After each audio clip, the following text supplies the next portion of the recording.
coming to chatting with us, giving us a little bit of your time. A very tornado-themed show tonight, as Jeremy pointed out to me just before we started on the stream. But hey, it's good tornado action. Good tornado action. Feels very, very good to be back at the desk doing this stuff again. My computer now decides to go very slowly, and I can't switch off the thumbnail. There we go. Now you can see all of our beautiful faces. And I got to go YouTube now. See? Slow computer, fucking up my whole opening. But we're here. This is what we do. Talking movies, having fun, kicking ass, chewing bubblegum, and we're all out of bubblegum. So right now we're about to start kicking some ass. But here to talk about all this cool stuff with me, Lady Cora is not here today. She actually had some work to do, but I look forward to having her back next week. But until then, I've got my hetero life mate, Jeremy. What's going on with you today, my brother? You know, I'm from the Midwest. I'm so excited to talk about all these tornadoes because I'm sure I have a few opinions on real life ones and fictional ones, as I'm sure we'll get into here in a second. Yeah, I made sure that I saved the one big story for you because I know you have very, very strong opinions about the film Twister. So we're going to talk about it here in just a minute. It's not the one I'm concerned about, really. Also, joining us from way down south, The Shape. The Shape from the Lone Star State. Our good buddy Tex. What's going on with you today, my brother? Oh, not too much. Huh? What was that? Nothing. Go ahead. Oh, sorry. I thought you were talking. Okay. Sorry. No, I was going to say Twister actually has a fond place in my childhood. I was in Corpus Christi, Texas when Twister came out, and me and my dad went to see it in the theater down there. And there was a tornado on the ground in Corpus Christi as we're watching Twister movie. It's one of those things in life, like you could never, like, we didn't plan this. Oh, there's a tornado outside. Let's go see the tornado movie. We just happened to go and one hit that day. So, you know, it's one of those memories of childhood that you just look back on and laugh. And it was just a lot of fun. So I'm excited to talk about it. He's like, damn, I didn't know we were watching a 3D movie. Holy shit. Holy crap. Kind of like the scene in the movie where the people were at the drive-in watching a movie, the tornado. Right. Yeah, I was going to say. Well, that's what was so funny. I mean, we're sitting there watching it like, you know, of course, the line, "We've got cows." I'll never forget that as long as I live. It's one of the greatest lines in movie history. But, you know, like we could hear the sirens outside as we're actually watching the film. It was awesome. It was like, it was immersive theater before I knew what that was. So it's like when we'd go by the on the way back from the haunted cave. I mean, it's 1, 2 in the morning, whatever, and we drive by the drive-in and they're still showing movies. They were doing like horror movies. One of them was The Shining, and I just kept thinking like, comes the tornado, like because they're watching The Shining. I'm like, right when he gets up to the door, here's Johnny. Here comes the tornado. Right. It's like, man, that'd be wild. I love going to the drive-in. The drive-in's great, dude. Oh yeah. Thanks, COVID. At least you brought that back. You did one thing right. I do miss the drive-in is something special. I'm still, even before COVID, I still had one that was open regular down here. So you know, it's awesome. I love it. It definitely helped because, I mean, people couldn't go to a theater. So I'm like, well, what better just sit in your own car and just watch a movie, you know? It's fun. Right. There you go. I can't beat that shit. No. Oh, yeah. Yeah, plenty to go into tonight, though. Plenty for us guys to talk about. But before we do that, a little bit of housekeeping. Just want to remind you guys, there is a poll in the chat that has to do with our main story tonight. It says, are you excited for a Twister sequel? So make sure you go down there. So far, I already did too. Saying there, that was you and me. Go check it out. I haven't voted yet. 2 votes. I'm like, I wonder who it is. Kind of like the election we went through. A few votes may have been skewed one way, but it's all right. It's all good. So. I know what I'm. Just a little bit of political humor. I'm not going to get into it, but just a skosh. The decision making is not over yet. Now you have to decide if you actually want to see. Hey, at least these votes get put in there. But you can make sure you go vote for that down in the chat. Yeah. Oh, that's funny. Just don't let that chick Hobbs from fucking Arizona count. It'll take her 3 years. But also, don't forget we do have a Patreon. And if you go check us out on Patreon, support us just $5 a month. You get a chance to win $25 in free movie tickets. Really, just $25 to go spend whatever you want. We hope you spend it on movie tickets. Now, the reason why we do this is not to help boost the box office for the movies, promote people to go out there and support the people who've been working at the theaters for a long time. The pandemic was terrible for the movie theaters. It did a lot of damage to not just the theaters themselves, but to the people who worked the box office, worked the concession stand. Those people work there. They don't get the billions of dollars that a Marvel movie make. They get a couple of bucks just for showing up. They get paid their wages. Let's go support the theaters. We are back in a full release schedule, a full filming schedule. Theaters are back, and it is still absolutely the best way to go see a film. So by supporting us for $5 a month, you get a chance to win $25 to go see a couple of movies. That's what we do about the Patreon. We started the Patreon giveaway over to the house again next week. So next Thursday, we'll be giving away $25 in free movie tickets. But you have to join the Patreon to be eligible to win it. Thank you to all of you who support us on Patreon right now. Thanks to all of you who will support us in the future. Now, as we move on to our first story, and unfortunately, another sad one. Seems like we've been doing this. Let's see. Did I bring it up? Yes, it did. Sorry, my computer's being extremely slow today. It's pissing me off. You are a little choppy. Let's see. The Grim Reaper has one little bit, yeah. Has been on Hollywood. Aaron Carter's younger brother, the younger brother of Nick Carter, passed away at his home in Southern California. Aaron made a career for himself as a rapper and reality TV star, as well as touring with acts like Britney Spears and his brother Nick's boy band.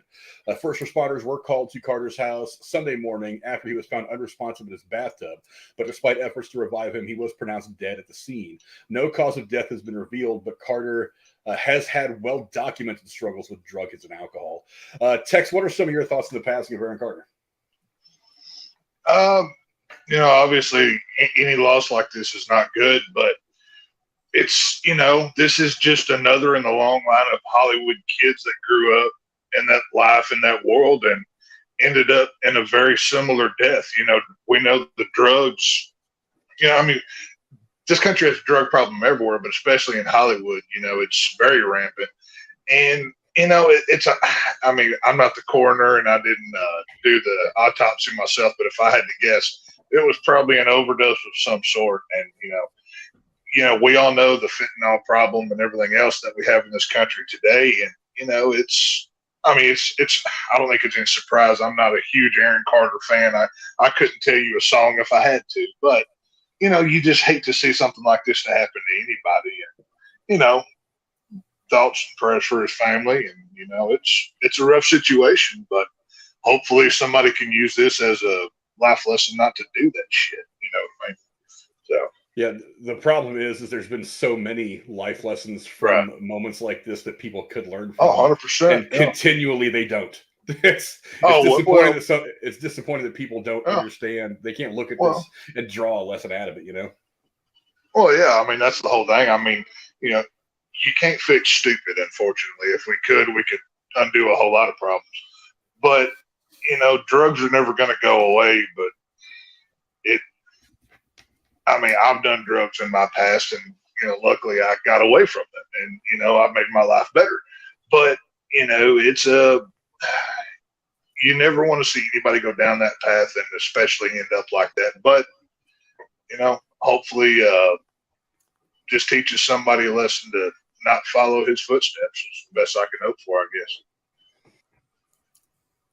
Yeah, Jeremy, what are some of your thoughts? I don't know how big of a fan you are of him. I'm not a big fan of the boy bands, but I know the name because I read the trades and stuff like that. So, Jeremy, what do you think?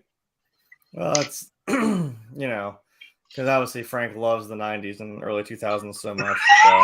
I do. That's why Big fan. Big fan. So I was gonna say, you watch your whore mouth. You're talking about the era I grew up in. He can't wait to put that NSYNC poster up right behind him so everybody can see it. Or I could just put NSYNC and a Backstreet Boys poster, have everybody have a fucking stroke. Because that's where I was going with it. I'm like, now this is more my generation. Well, what about what was that other one? 98 Degrees or something? Oh, yeah. That's the one you should get. That's the one you need to get. Yeah. Fucking Hanson. Talking about a whole bunch of boy bands. Menudo. Whatever. Because that's the time I grew up in. He wasn't much older than me, right? He was like 34 when he died. Something like that, yeah. Yeah, shit. You're younger than me. Damn. So, and I grew up in that era of, it's like before, what was it, fucking Jacob versus Edward. It's, like I said, Backstreet Boys and fucking NSYNC. And that's all I ever heard about. And it's like, I honestly didn't really care. It was kind of more of, every girl was that way. So, I mean, I'm not like saying I'm a huge fan of, I like their music, either side, but it is still just like Tex kind of said, it's unfortunate to see something like this happen to somebody, especially as young as he was, and I've never lived or grew up in Hollywood, but I can't imagine that is ever easy. It'd be weird to try and go down that path, man. It's like if you had anything you ever wanted, or especially grew up in it, or that's all you knew, that can take a toll on you, because that's your formative years, man. When you're becoming who you are. Imagine everything that you do as a young man growing up, good or bad, is in the public eye. Yeah. What kind of stress that's got to be. I mean, look at all these Hollywood kids that grew up to be freaking nuts or weirdos. It's no wonder. I mean, you put a kid that's not fully formed in a pressure cooker like that society, and you wonder why they come out the way that they do. It's no wonder. Also, my little lizard brain is just thinking of again, something from my era, but then again, we're all on the internet and we all have access to these things. If you ever watch I can't say cinematic, but I guess internet masterpiece called the Ultimate Showdown of Ultimate Destiny, Aaron Carter's in it, and he beats the shit out of Shaquille O'Neal, and it's just the funniest shit ever. So I immediately heard that little bit where Shaquille 7'1". I just said it's just like Aaron Carter comes out of the blue and he starts beating up on Shaquille O'Neal. I'm like, all right. It's an animated thing of like just everybody you could probably possibly think of all just gets into a big fucking fight, and that's what it is. And he's part of it, and he beats the shit out of Shaquille O'Neal. I don't know. There you go. So that gave me a little laugh. What's that, Frank? Yeah, this to me is the age-old problem in Hollywood. It's like you get all these people. It's been like this since the beginning of movies. It's like they just load them up with drugs. They load them up with all this bullshit to keep them happy because they want them to keep going out there performing like monkeys. And that's right. This is what ends up happening. That's why I've said 100 times I would love to be famous, but I want nothing to do with fame. It seems like so many stories come out of Hollywood of these people who experience a little bit of fame and they're dead by the time they're 25 or they're dead way too young. You know what I mean? Was it the 27 Club? That's what I was about to say. The 27 Club is synonymous for stuff like that. Yeah. Now, was he a Backstreet Boy or not? Like, was he an official member or no? No, his brother was one of the Backstreet Boys, and he toured and opened with them. He opened with Britney Spears and some of the other people from that genre of music that I don't really listen to much. But so he toured with them and stuff like that. But he had been on some reality shows, stuff about dealing with his addiction and rehab and stuff like that. I think he had done, I want to say, like Dancing with the Stars several years ago or something like that. So I mean that he was making a career out of being. Hasn't everybody done Dancing with the Stars by this point though? Like I'm pretty sure one of us is in line for the next season. They've got that far down the total pole. So like it used to. I can't dance, so that's what all those weeks of training is for. Damn it, we'll make you move. Grim Tuesday is going to announce next week he's going to be on Dancing with the Stars 55. It's going to be great. It's going to be cool. No. So. But I can't either. But yeah, just an unfortunate situation all around. Because there were pictures of him on one of the articles I was watching on KTLA's YouTube channel. They were showing some pictures of him with when he was younger, getting started. He was probably like 11, 12 years old. He was this little blonde white from Southern California, very prototypical. And then it showed another picture of him more recently. He's got neck and face tattoos, and he obviously looks like the years had taken their toll, and probably the drugs along with them. So I was like, this is why I don't want my kids to ever be famous. I don't want to get that phone call saying that my kid's laying dead in a pool of his own vomit in front of the Viper Room. I just don't. I don't want that. I'd rather my kids just be normal people and live regular lives. That to me is a much safer thing to do. And everybody in Hollywood is used. I mean, they're used. They use each other. They get used. That's the game out there. That's why I'm like, I'll sit here and talk about the movies and shit, but the people, no interest. No interest. Never getting to know any of them. Right.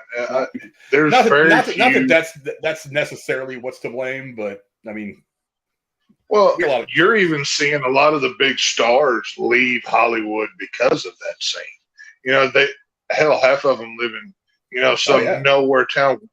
Where did Dave Chappelle move to? Like Ohio or something somewhere? Like, well, he's like, from here. He's from Yellow Springs. Is he from there? Yeah. Oh, yeah, okay. Me and Jeremy live about. He's not far from me and Frank, like where he. Yeah. Oh, really? Yeah. Okay. Yeah. I was like, because he's only about 20 minutes down the road. Yeah, I was like, didn't you say you ran into him once or something in a fucking subway or something? Well, hell, I ran into him. I'd be inviting him for a barbecue or something. Shit, be like, hey, you want to come hang out? Whatever. Oh, yeah. But it's like, yeah, he's from like not far from here. You go to that town. I mean, they got like the little C for Chappelle. They got it in like all the shop windows, and they all say like "Thanks, Dave." Oh, it's cool. Like yeah, so it's a cool little town just to go explore and shit. Yeah, that's what Hollywood is. It's tearing itself apart, man. It's an unfortunate situation all around. It's no matter what the circumstances, it's sad when a young life is lost. I mean, whether you're a fan of the music or not, it's a warning sign. It's a warning sign for people that want to try to push their kids into celebrity because if they think it's going to help them set themselves up forever, set themselves up comfortably in life, that sometimes the trade-off is they're dead by 35 and that life is a lot shorter than you want it to be. That's why I just say I would rather my kids live to be 75, 80 years old and to be, plumbers as opposed to being, superstars, musicians, actors. Sometimes it's better to be poor. Some shitty cause by the time they're 40. I mean, it's whatever. It's a sad situation, and like Tech said, hopefully some people are gonna like look at this and try to learn some lesson. But again, I mean, how many instances have we had like this, and just people don't seem to notice. They don't seem to get the larger lesson. But whatever. Anyway, go down in the comments below. Let us know what you guys think about the unfortunate early passing of Aaron Carter. On to our next story as we move now to a couple of trailers that came out this week that have got me very, very interested. The first one, of course, for John Wick 4, and it all started because they killed his damn dog. Yes, sir. The much anticipated fourth chapter of the John Wick franchise dropped its trailer. Actually, I think it was earlier today, or was it today or last night? Anyway, I think it was today because I just saw it. It was. And I gave it to you guys. The film will find John Wick, played by Keanu Reeves, taking on his most lethal adversaries yet. With the price in his head ever increasing, Wick takes the fight against the high table global as he seeks out the most powerful players in the underworld, from New York to Paris to Osaka to Berlin. Jeremy, this is one of the movies that we've been talking about for a while now. What did you think of the trailer for John Wick Chapter 4? Oh boy. I mean, I'm ready for it, man. This is, I love this series. It's just a fun. I mean, like Frank always says, you just turn your brain off, you just enjoy it, just for what it is. It's a cool little in-your-face action romp. I mean, that was done by mostly, I think the director at least was a stunt guy. And most of the guys worked on him when in The Matrix as well. Also, a lot of stunt guys. So I'm like, this was a very carefully crafted, like the way they move, the way they shoot, and do all this. Stylized, but I mean it's still cool as hell. So this world just keeps getting bigger and bigger and bigger, and it just keeps getting deeper. And like you said, honestly, all because they killed his dog. That's where we're at, and now we're fighting the high table globally. Like, damn, John. I mean, I know your wife died, and that was a pretty important. But holy crap, I get it. It's kind of like a mafia thing. Like, you're in it, you get out, I mean, without dying or something. But I mean, like, I think Winston said it in whatever one, he said, you so much to dip your toe back in this pool. Like, you're in it, So it doesn't feel like it gets convoluted, but I'm like, it's just getting more and more complex. And I enjoy the hell out of it. And I'm excited to see where this goes. And this was also supposed to come out when The Matrix came out, but whatever. It's okay. It's delayed. I'm glad it didn't. Yeah, it would have been a weird double. I don't know. I'm not saying The Matrix was great. Matrix was garbage. Let's just tell the truth here. Matrix 4 sucked. It was. I wanted my money back, and I didn't even have to pay for it. I had it on HBO Max. So. I wasn't. So good. I wasn't for it, man. And like I said, that was one of my favorite movie series. Favorite movie, period. Actually, it was the first one. But I said, I know this is kind of it's because it's kind of a reminiscence of The Matrix, but I do thoroughly enjoy this series, and I'm all for seeing where this goes. Also, Lawrence Fishburne, man, he's back.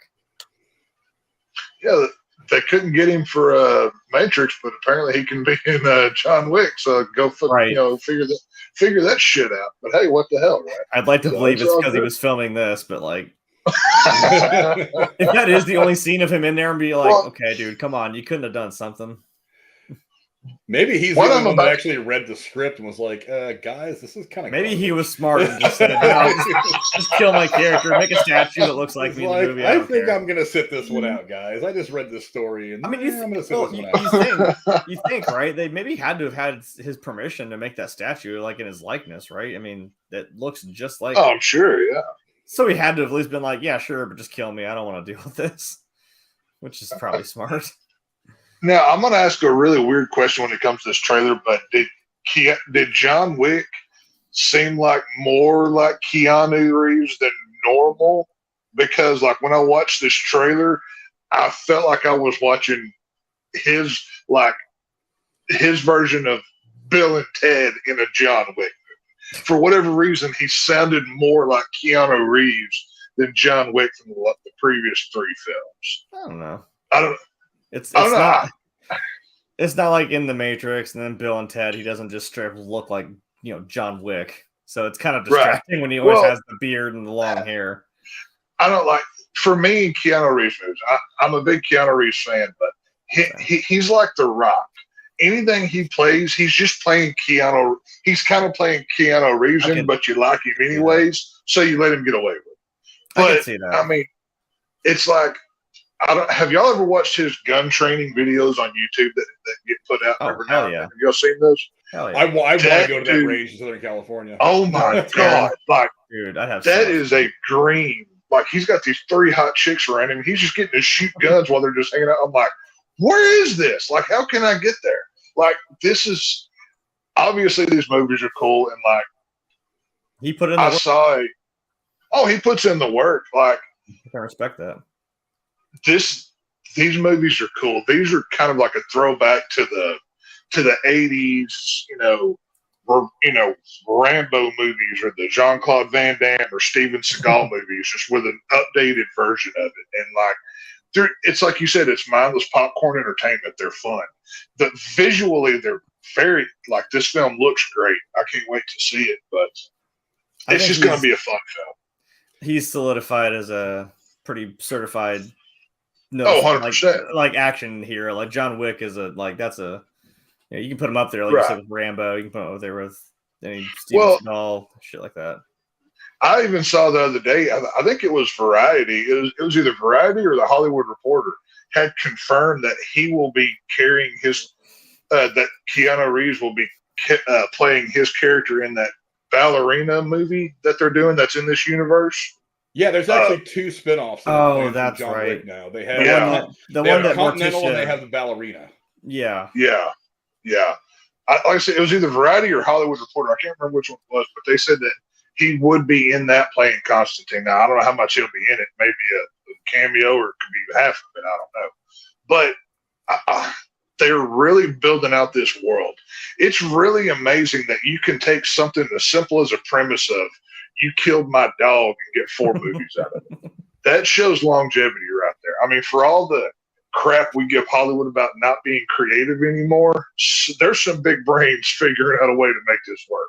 Mm-hmm. So, this is for all the crap that's coming out these days, this is some of the good stuff that we need to go support and see because these are fun movies. They're a lot of fun to watch. I like them. Yeah, and the great thing is they're not just loading it up with a lot of Keanu Reeves. They're loading it up with good actors. You've got Bill Sarsgaard. Right. Yeah. Donnie Yen. Donnie Yen. These are actors that right now are just blowing it up. It's like they're in great artistic films. So I mean, you're not. So you're getting a great. You've got like the kind of like It's not the mindless 80s action like we got from the 80s movies. It's like great action with a very involving set of characters, with a really interesting story. I mean, because it's not easy outside of a James Bond movie to tell a tale that goes all over the world about one guy. It can get a little monotonous, but somehow over the course of 3 movies so far, and probably the 4th, they're managing to drag this thing out and make every scene of every movie just as savory as the last one. They're just keeping it simple. They're just sticking with this formula that works and not screwing with it too much. I think that's a great idea. Yeah, I saw the trailer. I thought it was awesome. I'm just like, just give me the movie. I don't want another trailer. Just give me the movie. That's all I need. They've snowballed this the correct way, like you said, from a simple concept of some guy, who was into some shady, doing something probably wasn't supposed to be doing. His wife died. His dog gets killed by these jackasses that just want his car. And then it's like, yeah, well, so here's this criminal underground he used to be in, and then we have this, we have this place that we can all go and hang out, but there's rules, we have to do this, and then it snowballs into, oh yeah, there's other continentals across the world, and also now this guy, you have these little markers that you have to honor, and there's this high table. What the hell's this high table? Oh, well, they can just come into your place and just shut it down and make it a war zone. Like, oh my god, what? Now you got to go across the fucking world like it's an Assassin's Creed and fucking cut your damn finger off, and I'm like, oh god, where are we going? I think the bomb drop is when like Winston does that thing with the phone and everyone stops in that park and turns and looks. I'm like, oh my god, they're everywhere. Holy crap.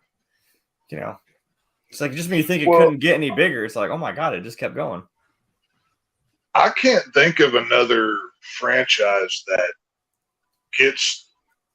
has been this good 4 movies deep into it. Normally, by the time you're 3 films into a series, people are eye rolling it and be like, really? This is just cash grab garbage. This one, the John Wick franchise has enough legs to it that people are actually clamoring for it. So for as spoiled as we are for entertainment wise these days, this is quality entertainment. It's produced well. The action's done good. The stories are, to this point have been great. And they keep it simple. They deliver on the entertainment. They deliver on the action. And you come out feeling like you just got on your favorite roller coaster or something. And, you come out having a good time with it. So I'm looking forward to it. This is one of those movies they didn't even need to release a trailer, honestly. They could have just said, oh, John Wick 4 comes out July the 4th, whatever. Tied into the 4th, right? Everybody would have been there. They didn't have to show anything. So I'll be there to see it. I'm looking forward to it. That dog also looked kind of familiar. I'm like, is Halle Berry about to come back? Maybe. I don't know, man. This is also a really interesting reason as to why the first few minutes of the movie can be so important. Because I feel like because think about the first 10 or 15 minutes of the first John Wick movie. There's no action. There's no nothing. We just got emotionally invested in this character. It's like his wife dies. It's very sad. We're not invested because he's the hero, because he's James Bond. We're emotionally invested in this guy from the jump. And then then the whole thing, she dies. We get invested in his relationship with the dog. And then the action kicks in. And by the time we get all the kick-ass action, we're already like, our heartstrings are like being pulled by this guy. Oh, and by the way, he's a James Bond level super spy assassin. he's the one you send to kill the boogeyman. But all that's so secondary now because we feel for this guy. He's like our best friend who lost his wife, and we want to be there for him. And that's what attaches. And no one's okay with killing a little puppy from and then your you dead kill wife. the puppy, and that is a whole other emotional attachment. We're like, whoa, you killed a puppy, and then the action starts, and at that point, we're already kind of hooked anyway. I mean, didn't they even say that in like the? I think it was the second one when Angela Houston says like all of this was because of a puppy, and he's just like, it wasn't just a dog. I'm like, yeah, I mean, even the movie was kind of self-aware for a second, like this was because of a dog. I mean, yeah, but anyway, well, just like Joker said, all it takes is one bad day. I mean, apparently for this guy to just go off and murder the world, you just take out one pup, and, you're all fucked. So choose wisely, I guess. What you gonna do? He's killed 700 people since that dog died. Yeah. He's killed more people than cancer in the last few years, for crying out loud. All because some dumb Russian idiot killed that guy's dog. Yeah. Like, do some research on a guy before you kill his dog. You know what I mean? I mean, yeah, because that was the oh shit moment when he's like, "Who, that fucking nobody?" He's like, "That fucking nobody was John Wick," and he's like, "Oh, like, yeah." I'm like, damn, yeah, we're all dead. We're all gonna die now. But yeah, I thought it was a good trailer. I'm interested. It's just one of those things where I'm like, look, I know this franchise is going to kick ass. I know Keanu Reeves kind of is this character now, which is kind of good and bad because now no matter what I see him, and I'm always seeing John Wick. Well, that's why I asked what I asked earlier. Like, is this more Keanu than John Wick, or are they so meshed that you can't tear them apart anymore? I mean, because like you said, he put in that work, man. He can really shoot those guns. Right. Do the martial arts, ride the horses and the motorcycles. I'm like, this dude just kind of is John Wick. Yeah. You know, one of my few gripes about that last Bill and Ted movie, the Face the Music, whatever it was, is that I was having trouble looking at him and not seeing John Wick. That's what I mean. Because while he's not, because I mean, yeah, they showed the beard and all that. Because that was one of the things I didn't like about the last Matrix movie. I mean, among a lot of things, but I was like, they didn't make him look like Neo. Neo always had the short hair. It's like they intentionally let him have the John Wick look, like they were trying to feed off of that John Wick vibe and that feeling. They wanted people to go there to see a piece of John Wick and not Neo from the Matrix, not Mr. Anderson. Mm-hmm. I was just like, give him a good haircut. Let him be the developer. You don't have to have him look like John Wick. And that was kind of my problem with, I mean, the way he delivered lines in Bill and Ted Face the Music. It was still kind of dark and brooding and not like that goofy California surfer kid from San Dimas. It was like, he wasn't delivering them as that kid. Right. He was delivering them as John Wick a little bit. I was kind of like, that throws the vibe off a bit. You could have even like, and if there was some weird thing where like, okay, he still has to have the hair and beard because we're filming John Wick as well. You could have maybe just like tied it back or something in a little ponytail for the Matrix or something. I don't know. Yeah, it's just, it seems like every time they put him in anything now, they're like, okay, we want you to keep the long hair and the scruffy beard because we want people to see John Wick. If you can be in a rom-com, but we want people to look at you and see the guy who just killed 35 people in the last movie. That's what we want. I mean, at this point, like when I watched the new Bill and Ted, I was like, because Keanu didn't have the beard, right? I'm like, the dude don't look right. He just looks off. He's a beard guy. Yeah, he looked weird without it. Like the face, and like I don't know. Like to me, honestly, I think he looks better with it. Right? Yeah. He needs it more than he needs to shave it. But it's Keanu Reeves. He's one of those. He's a Nicolas Cage. He's an iconic actor. You know what you're going to get when he's in a film. And I can't think of a Keanu Reeves movie that I've ever watched that I didn't enjoy. Looking back over his career or whatever. So I don't know. I'll be there for it. I'm excited. Yeah, I love that it's become a thing too. I mean, like they did that in Walking Dead. I swear I remember somebody saying, like one of the last episodes, they're like, "Oh yeah, and they took your dog too." I'm like, "Oh my god!" I was like, I flat out said, "Oh, Daryl's gonna John Wick your ass. Don't mess with his dog." I just realized like that has become like a phrase for that. I'm like, "Yeah, you're gonna get John Wick. You don't mess with dog, man." Yeah, but anyway, let us know what you guys thought of the John Wick Chapter 4 trailer. The first one dropped this morning. Yeah, it kind of. I logged onto YouTube to start my day, and there it was. So I was like, I'm going to start my day with John Wick. And I thought it was a good trailer. So you guys go down the comments below. Let us know what you guys thought. Are you more excited, less excited? Bottom line is we're all John Wick fans, so we're all more excited. And it was a pretty kick-ass trailer. It showed pretty much that we're getting exactly what we expect from John Wick, which is just fine by me. But moving on to another trailer that I want to discuss. And this one was quite interesting. With the release of projects like Winnie the Pooh, Blood and Honey, and Peter Pan's Neverland Nightmare, it now seems like the next trend in Hollywood is going to be taking beloved family properties and giving them the horror treatment. A trailer was released this week for the upcoming film Gale, Stay Away from Oz. Long gone are the days of Emerald Cities and Yellow Brick Roads. In this dark reimagining of The Wizard of Oz, Dorothy Gale is now an elderly woman broken by years of paranormal entanglement with a mystical realm, which may be Oz. Tex, we talked about it as we were getting ready to start the stream. What did you think of this trailer? Is this something that you're interested in? When you posted the link in the group and I was kind of looking it up, I was like, what is this going to be? Like, I hadn't, because that's the first I had heard about it. I hadn't heard Bloody Disgusting or Fangoria or anybody talk about it until you posted it. And I watched it, and it has like a horror thriller, kind of that supernatural element to it, obviously. It plays well. like you watch this trailer and it feels like they don't show you anything, but you're okay with that. Which for a movie like this looks like it's going to be, you want to go in not knowing much at all, really. So, I've got theories. Is this all in Dorothy's head? Is she just crazy? Was Oz a real place? I mean, you can go 15 different ways with this movie and make it be good. And, like you see, it looks like an evil Dorothy at the end. And Frank, like we were talking about a minute ago, that whole stay away from Oz that she keeps saying over and over. When I first heard it, even Jeremy, when you first heard it, you said it sounds like stay away from us when she's talking. Yeah. So the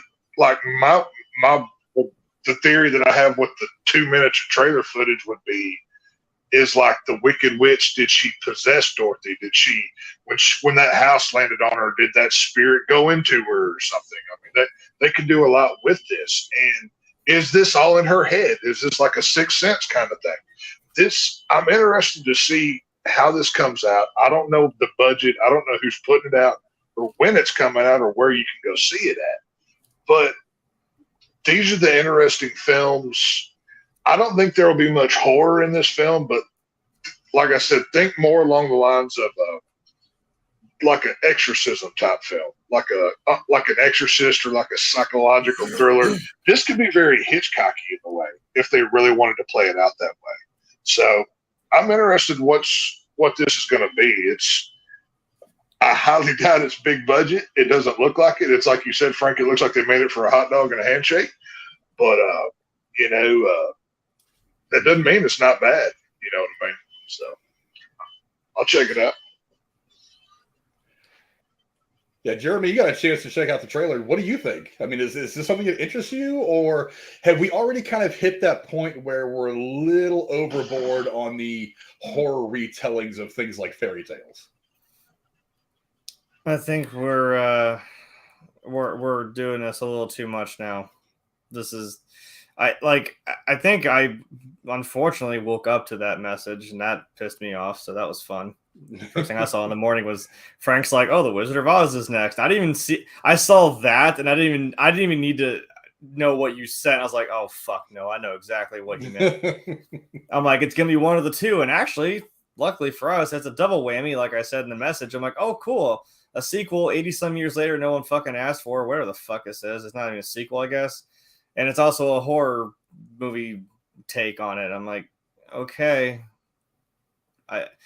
I'm sorry that it just like it, I don't know.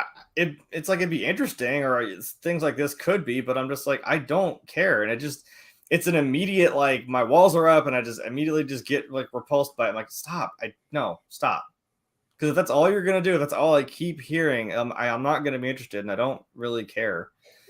Like after what Tex said, it kind of made me think of like Halloween. I'm like, oh, so Dorothy's now this old lady who's just been losing her damn mind in this hospital somewhere, whatever the fuck, for the last, I don't know when this takes place. I don't know. For some reason, that's why I'm thinking like, oh, did this happen in the 30s maybe? And I mean, it's now her granddaughter. I thought the same thing too. I thought maybe because she touched her and said, "Hey, I'm your granddaughter," and she's like, "Stay away from us." I'm like, okay, okay. And then the thing comes across to stay away from Oz. I'm like, oh, was that what you said? You don't have an accent. I couldn't understand what the hell she was saying. And then, yeah, is she having a weird PTSD, psychosis, whatever the hell, catatonic state from something that she may or may not have experienced? Because that was the fun of the original one. You don't know if it was, was it a dream when she was knocked out from the tornado, or was it real? I mean, I don't know. It's fun. I think the silent film from like 1925 maybe kind of hinted that it was real, but it's a weird, convoluted. You still have to get there by some means. I don't know. But the wizard landed there and he said, "I'm a Kansas man myself." So he got there on a balloon, for fuck's sake. I don't know. You don't need a tornado to get you there, I suppose. So I'm like, the same thing I said with the Winnie the Pooh thing. I'm like, this looks like generic horror movie number 4. But I'm like, oh, because you put, oh, that's Dorothy Gale. That's, what that is. That's tied to. I'm like, so then that raises more questions of like, okay, what are we doing? Like, this could be any horror movie, but because you tied it to that now, and I'm like, okay, why? Just because you fucking, I mean, you could have any two little twats in masks just killing people, but because they're Pooh and Piglet, like what? I don't think you thought past the initial, hey, wouldn't this be cool? Okay, but like, so tell us about it. No, I'm gonna put it in there because people are gonna watch it.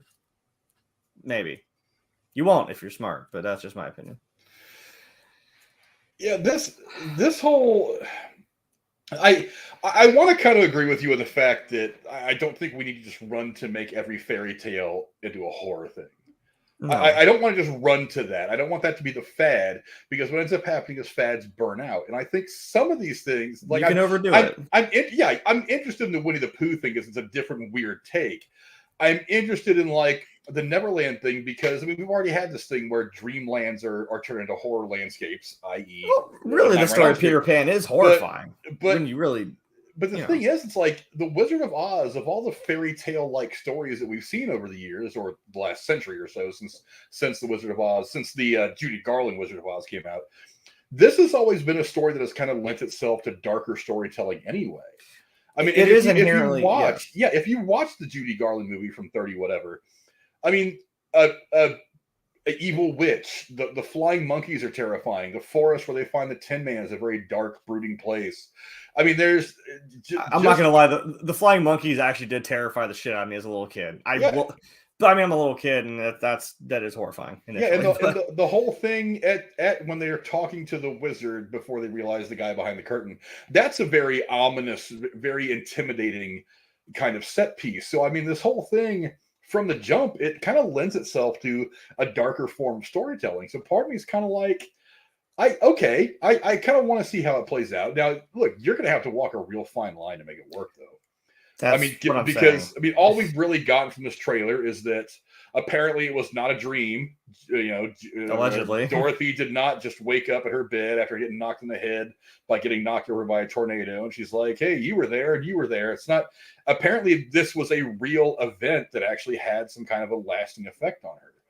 Or she could just be mentally unstable, and she's having these hallucinations of it, and it's so much to the fact she thinks it's real, and it's just been. I mean, if it's the horror twist, I mean, that could be horror. I mean, that opening shot, that was a scarecrow, a very creepy ass scarecrow. So I'm like, yeah, it had shades of like Jeepers Creepers in that shot too. Yeah, but I mean, I do want a little bit of an explanation as to how do you end the Judy Garland one with it was all just a dream, and then you somehow connect it to this, which is apparently having a real world there's consequence. No place like home. Yeah, but right there.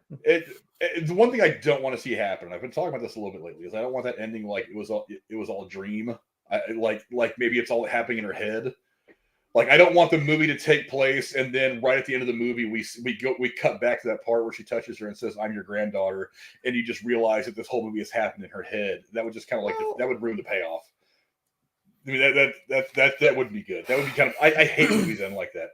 But I mean, I want some explanation. I want to be able to explore this a little bit because it makes sense that somebody after experiencing something like Dorothy experienced would probably get her head tweaked a little bit, and maybe things would go the wrong way. Maybe there is some supernatural connection between her and the Land of Oz, and like Tech said, it's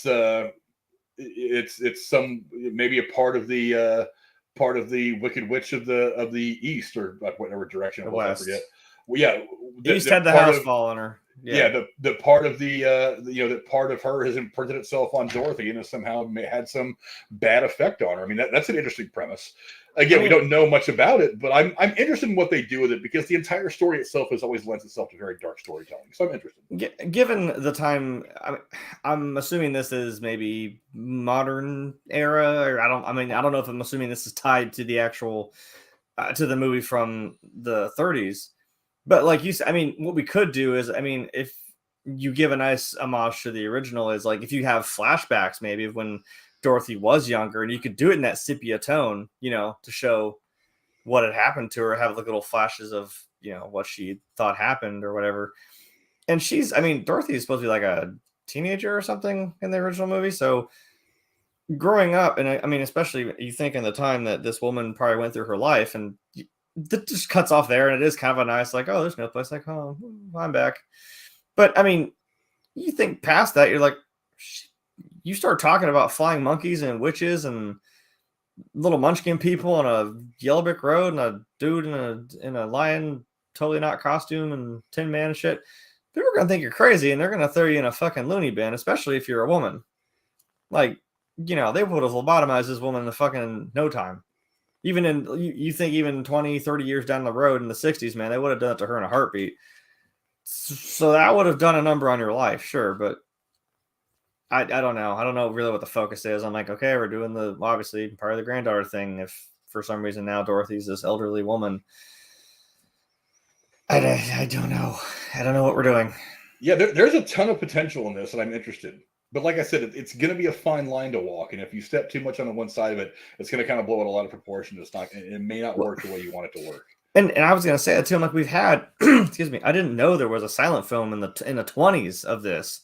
And I actually sat down and watched it, and I'm like, I thought... I'm actually pretty sure that the Judy Garland version that everybody knows and loves now is actually, I think, maybe the third film that was made. Yeah, like there have been others for sure. And then we had that weird shit. It was in the 80s with The Wiz.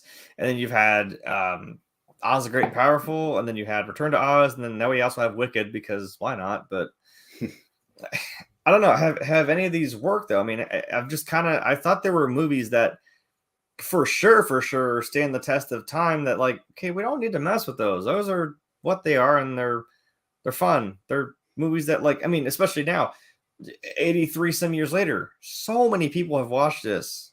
Growing up, generations of people have watched this movie, shown to their kids, shown to their grandkids. I'm like, but this is now the direction we're going to go with it? Because I think I also said in the chat, you know what? I can't wait for the Gone with the Wind horror movie. Fuck it. Who cares? Yeah. Nothing is sacred. I really thought, like, there were some movies that you just won't, we just, an unwritten rule that we know not to mess with, but apparently not. Well, but do you classify these as remakes, or are they just a... Well, that's something I don't know I don't know what this is supposed to be. I thought maybe it was like a weird kind of sequel now horror twist, or is it just, I mean, I guess I could believe what you said. It's a more horror retelling of it, which, because yes, inherently there are some horror dark themes and tones to this movie. Especially one that came out, like I said, like 83 years ago. Like, yeah, and we were all talking before the thing, like there's all those, all those, not creepypastas. Jesus, why am I, urban legends. Yeah.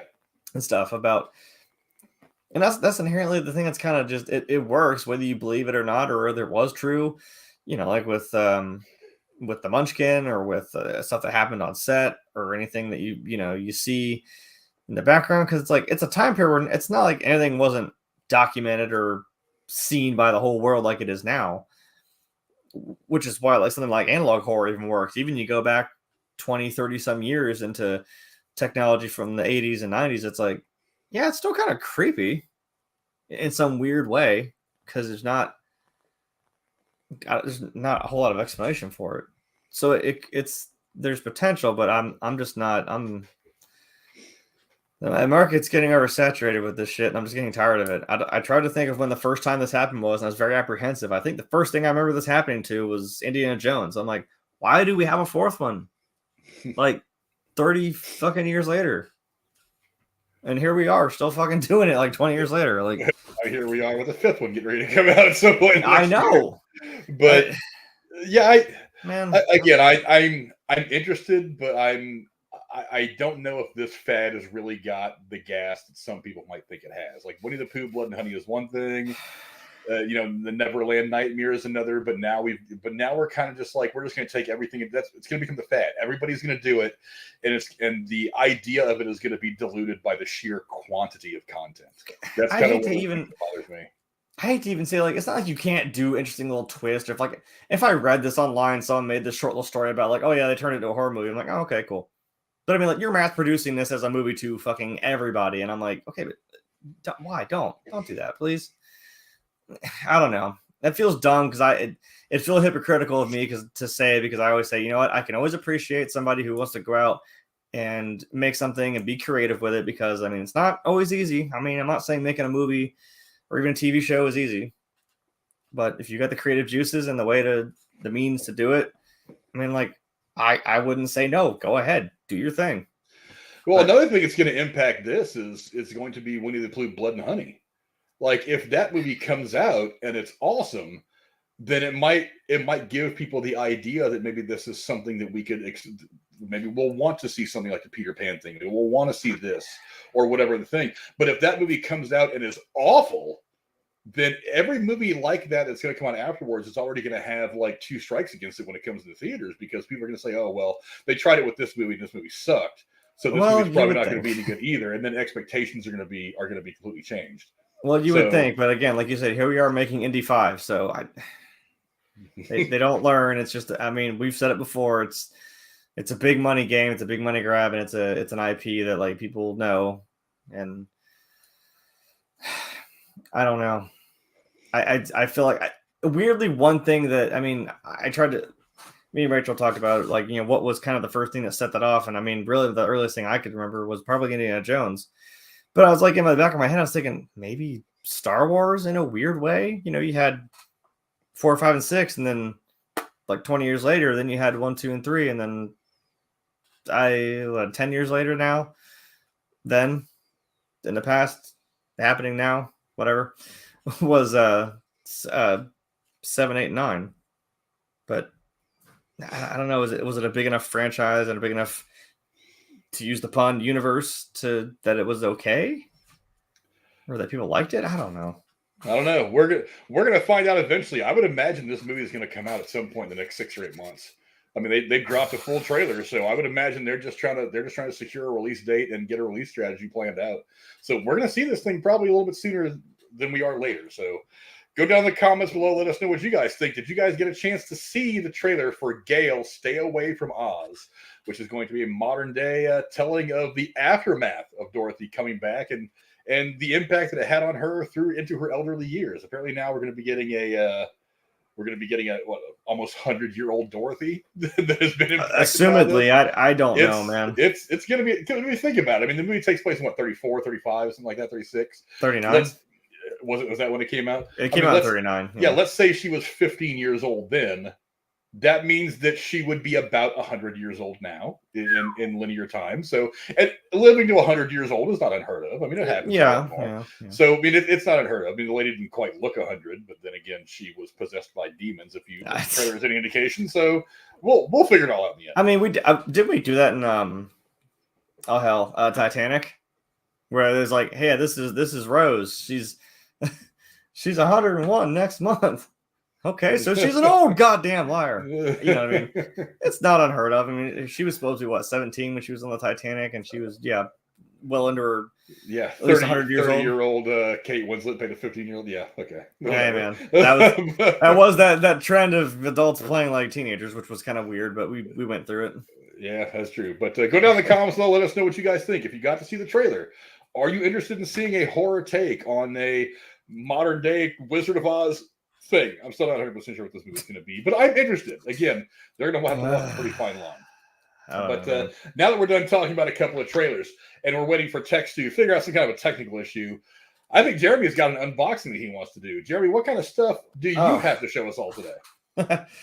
Oh my God, we're going to have a happy tone in this fucking video. Or at least from me, you know what I mean? Weirdly, I had one that I had gotten. Excuse me. I had been holding on to it, so I was kind of like, well, now that we're back, I feel like this is a good time to reveal it. But also, weirdly, I think a day or two ago, I just kind of happened upon this other one. So kind of a happy accident. It was just kind of sitting somewhere where I didn't actually expect it to be sitting. It wasn't where it was supposed to be. So anyway, I think I saw this. Hey, Tex is back. Taking my whole friend. Sorry. Well, good. Jeremy, you can't have the whole spotlight. Get your ego in check, dude. Hey, I was sitting here stalling for you. Apparently, I have things going on. No, I just won't show anybody. How about that? Mr. Star always got to throw a fit. What the hell? Jeez. All right. Anyway, show us your toys. Where does he get those wonderful toys? 5, fat man. 5. Did I mention that? Or if Frank knows. Real quick, actually, I'm going to meet Kevin Smith and Jay Muse here in less than a month. for my birthday. So you have to make sure to tell them that Ben Affleck was the bomb in Phantoms. You have to make sure they know. They know. I'm sure they do. I don't even actually my movie statue is actually right up there out of frame, and I'm like, I don't know. I kind of want them to sign it, but like at the same time, I literally, where is he? Right there. I have my Kevin Smith pop. I'm definitely having him sign that. I don't have anything for Jay Muse, but what I want to do is get him to sign a Bible, but put in the words like "Holy fucking Bible, son," and then sign his name. Would it be out of line to get him to just for that? Would it be out of line to get him to sign like a crack pipe? Because it'd be kind of a fun prop to have on your shelf over there. That would be kind of funny. I'm throwing at myself right now. Look real close and you zoom in, you can see it right there. But I mean, the thing is, like, fucking everybody from like Clerks 2, is gonna be there, and Rosario Dawson even got put in there. And I was kind of wondering, I don't know why my mind was just in Clerks mode, and I was wondering why. I'm like, why is she so much more expensive than everybody else? And I didn't realize, oh, my dumbass, she's in Star Wars, right? My bad. That little no, she's in that little indie movie called Star Wars. Like, that little indie film that like 3 people have seen called Star Wars. Yeah. I was like, oh, that's why. I was like, screw her. I like her, but not that much. I'm sorry. I love you, Rosario Dawson. If you ever see this, I don't mean it. Just I'm cool. A poor person. But I was like, I'd have her sign the movie statue if I did. That'd make sense. Or like Elias or something too. You know. I would. I mean, I know y'all are big Kevin Smith guys, whatever. The Clerk movies, they're not huge for me. I've seen all three of them, and spoiler alert for the third one, very sad ending. But I expected. Mallrats. Calm down. I haven't seen it yet. I didn't get a chance to go to the theater. Well, that's why I said spoilers. I won't ruin anything. I didn't either. That's why I was like, I kind of expected it to be. I was like, I didn't see it either, but just I won't ruin it. But Mallrats is by far Mallrats and Red State are my favorite Kevin Smith movies. I don't know if y'all seen. Have y'all seen Red State? Yes. Yeah. Okay. Yeah. I love his take on making fun of like the gun nut people, like the kind of like the hysterical church. Like, I like how he did that. But that's cool that you get to meet him though. That's awesome. Oh yeah. I was like, I mean, I'm turning 30, so I mean, I got to do something for my birthday. And I realized, oh yeah, like just, the biggest con in freaking Ohio is like the first week in December. I'm like, well, that's close enough. Screw it. And then when I saw the list of people, actually, shit, Shatner's going to be there. Of all damn people. Have him sign a Michael Myers mask. I do have my pop of him and Captain Kirk in the captain shirt going like this. I'm like, I kind of want to get him to do a mask though, because that'd be funnier than hell. You should. Wait, don't I have a Michael pop somewhere? Do you have time to go buy a Captain Kirk and a Michael Myers pop and put the head of the Captain Kirk on the Michael Myers body? That'd be awesome. Here, I'll even film it for Cora because she'll have like a joy gas. Right, that's what I'm saying. And take it apart. Just get you one of both and then take the hair dryer out and melt the glue that holds the head on, right? And re-glue it. It's not that hard. Burn the side like when you got stuck in the fire. Right, yeah. I'll be like, hey, what the hell? That's cool, though. Anyway, so I was like, screw it. I might as well. And we got cosplays in production as we speak. Hell yeah. Anyway, I was unboxing things. So, nice. So this one I just kind of found. We were in like Walmart or something, and I just saw it on the shelf, and I saw it on Amazon, and I thought it's one of those where I'm like, maybe. For I don't know what situation would happen that I would ever get it, like it just sitting on a shelf where it didn't belong. So it felt kind of wrong. I already actually technically have this pop. Where the hell is he? Oh, right in the middle.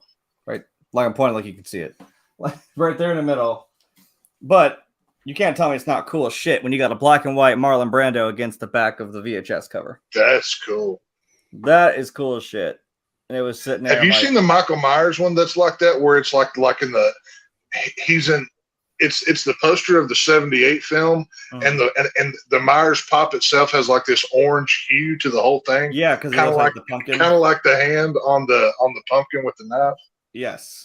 It comes in a big case like that. I don't know if you had seen it or not. I've been looking for that.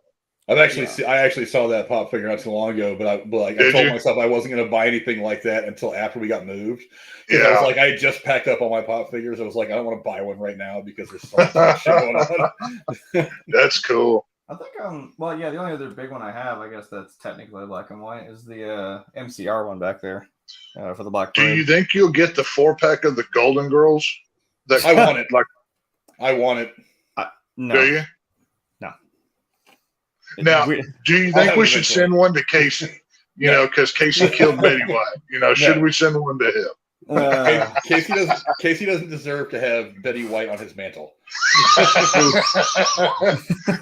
We could get. I thought it would be fitting if we got the Betty White pop and like murdered it, and like burned it and cut it up like it was dead, and then mailed it to him. Like, look at what you did. Zombie Betty White. That's what we need. We need a zombie Betty White one to send. Yeah, zombie Betty White. There you go. Anyway, that's cool. There's a.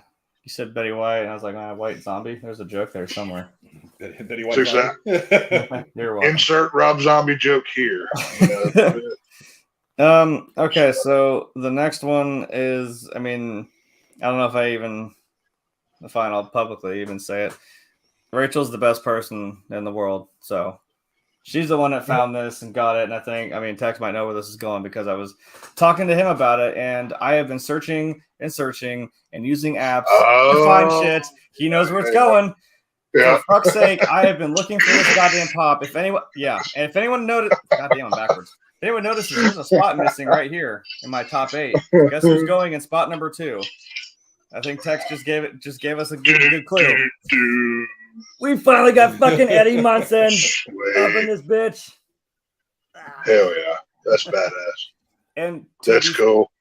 To be honest, it came this way. Like, it's in a protector, and it came like in a box, wrapped in like that kind of tissue paper. They took care of this thing, and I am so glad they did. The box looks amazing. It came in this protector, and it was done up in a box itself.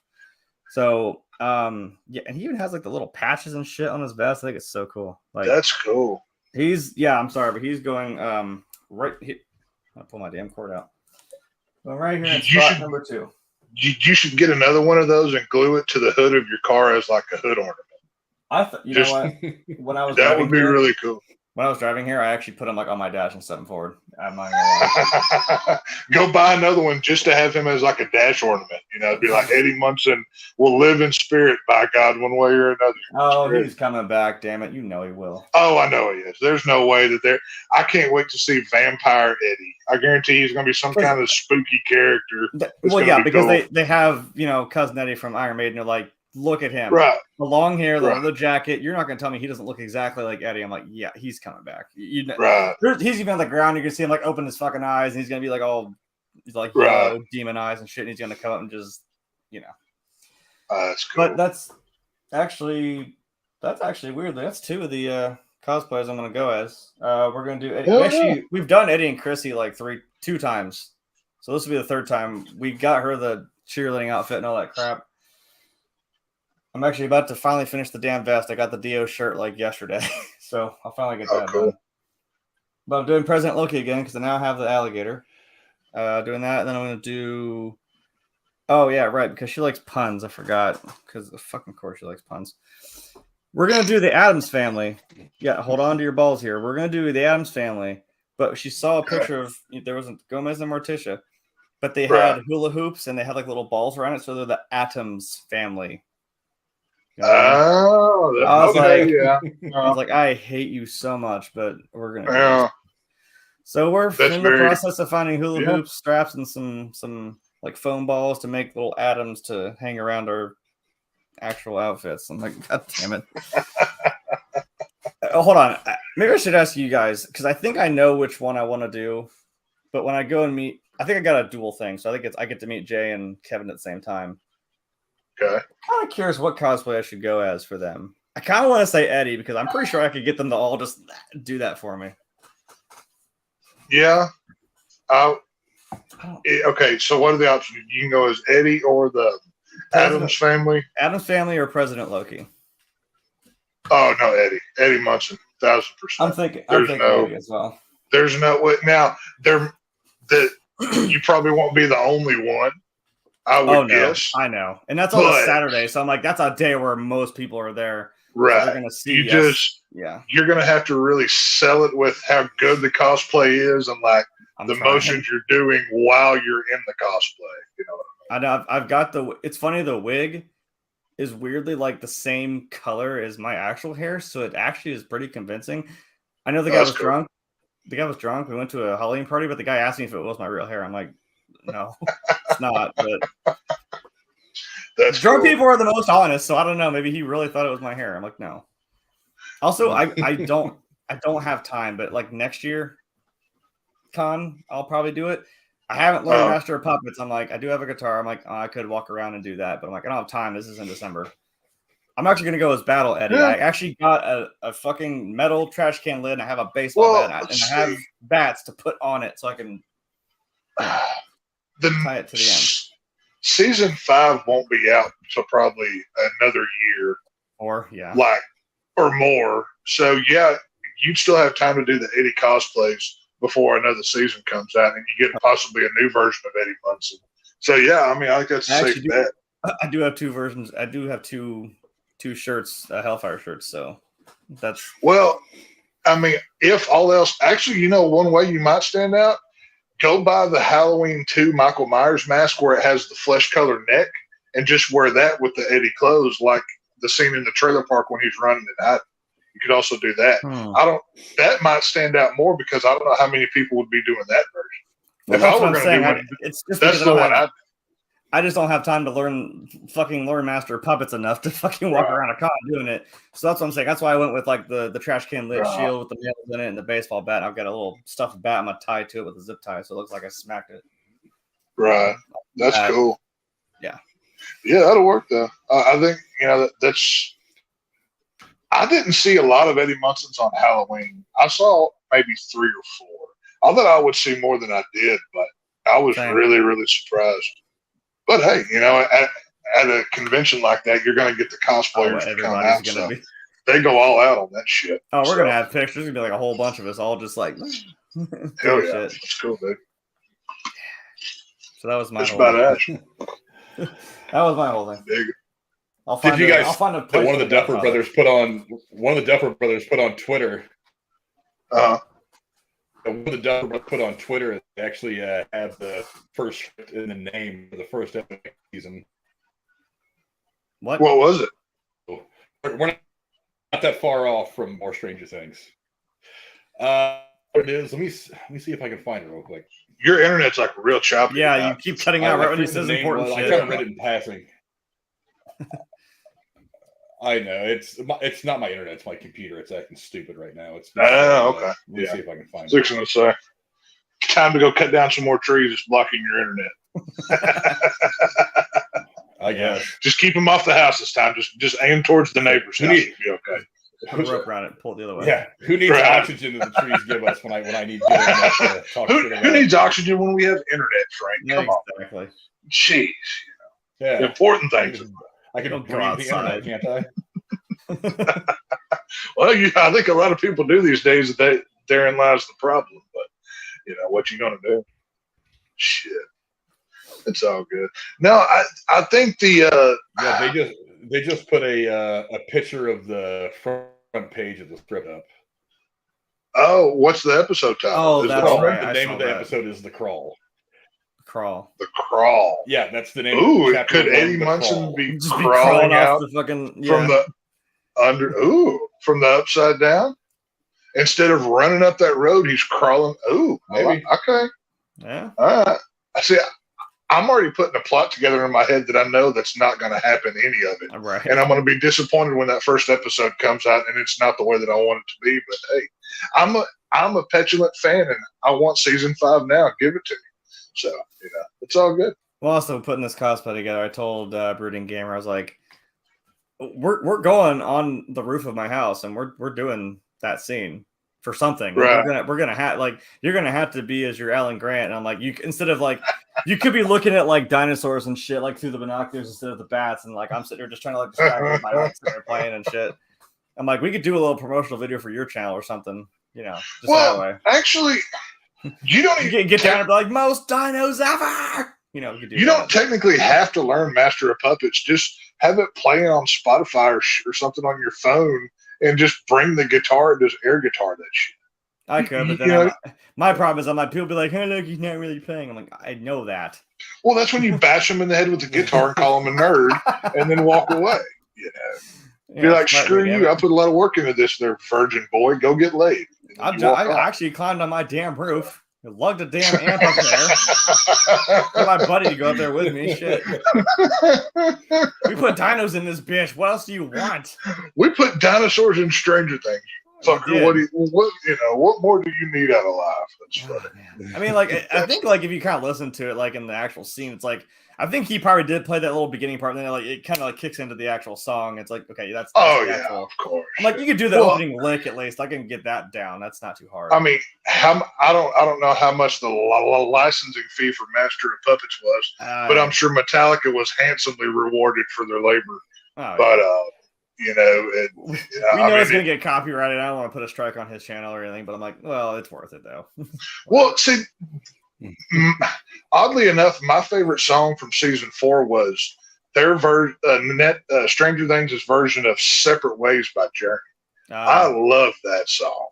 I have listened to that thing I don't know how many times, and it barely got. I think the only time it got played was in like the previews and the trailers and stuff. Yeah, I don't remember it being in the show. Well, I'd have to go back and watch, but I don't think it was. But like how they remixed "Separate Ways" and everything else, I thought that was really cool. They gave it like that bass beat to it and everything else. But they, they're killing it with the music stuff over there. So this is music. If I find like an Iron Maiden like cassette or something. Now that we're done with unboxing, I do want to. Sorry, go ahead. I do want to move on to the story before my internet decides to give me more problems. Yeah, go ahead. But as they everything back together, I've been trying to snipe some people in the chat too. These I haven't been paying attention. That's doing their stupid stuff. Oh yeah, I'm just. They just really want us to find love. But their AI will help us. We don't need porn bots here. Already. Anyway. Yeah, I got better things to do with my time. Like talking about stuff like this. As she prepares to make her return to the Marvel Cinematic Universe in Black Panther: Wakanda Forever, Lupita Nyong'o is looking to make the jump to another popular franchise. Sources have told Deadline that she is in final negotiations to star in Paramount's A Quiet Place Day One.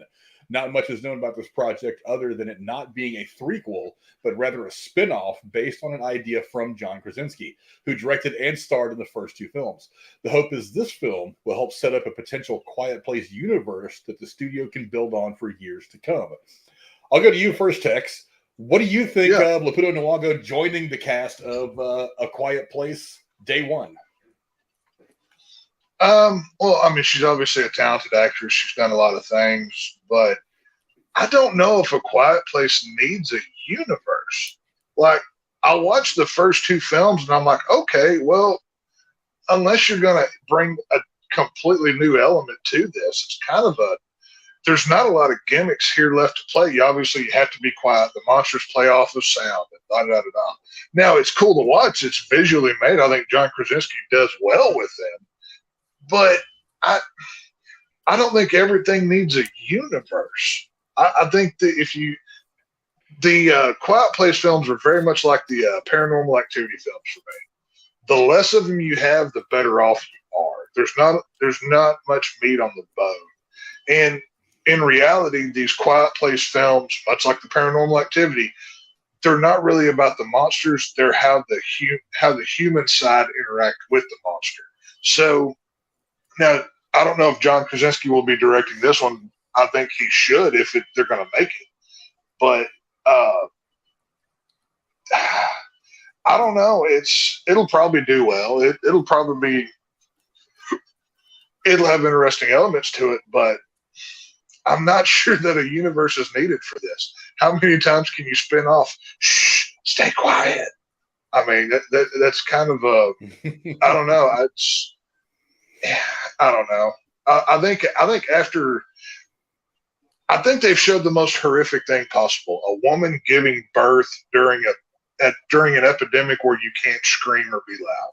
That's one of the most frightening things, I think, because when screaming happens, it's part of the deal. But whenever they showed that scene, I thought that was really powerful and very well done. Possibly the best scene out of whole entire universe of these films. But I'm not sure that we need a threequel or a spinoff or a whatever. This doesn't feel like one of those things to me. But I'll probably go see it because I'm a junkie for horror shit. And if this one does well, I might get something I like down the road. You know what I mean? So why the hell not, right? We're spinning off everything else at this point. What the hell? So It's already a horror movie, I so know, they can't Jared. do that. right. Yeah. Well, Jeremy, what do you think? Lupita Nyong'o, I love her, but do you agree with Tex? Is everything a franchise now? Just kind of, is it just not working for you? Has anything in the last like 10, 15 years worked for me? Jesus, apparently. You're like a 30-year-old crotchety old man, and I know. I love you for it. I got to be honest with you. I'm here for it. So It's pretty great, isn't it? I know. It's not even a joke that like my main. I know I'm gonna go video games here again. My main in Overwatch is Soldier 76, who is by this one parody video, whatever his title is, Edgy Grandpa. I'm like, yeah, that works. Edgy Grandpa. That's my new little moniker, Edgy Grandpa. I'm like, yeah, he's my main. He's Mr. Call of Duty, as I call him. He's pretty great. It looks sick in the sequel, by the way. Holy crap! Now I need a new mask and other crap. Now since I already got one cosplay of him from the first game. Yeah, I like her too. I mean, she's kind of coming back to Marvel, and John Krasinski kind of got spaghettied in Marvel, so whatever. Yeah. He's not doing. He got put there one of those Play-Doh Fun Factory things and spit out. You know? He did. The new WandaVision playset by Marvel Toys. I don't know. Let me do your commercials, Feige. I got you. Illuminati sold separately. There you go. So yeah, and it's weird. As soon as you said that, I didn't actually look into this. I read it on the rundown here, and it said day one. So my initial thought was, oh, is this like a prequel maybe, or like how it all started? Because I've actually never seen either movie, so I thought this is already established in this world. This has already happened, and shit's already went sideways.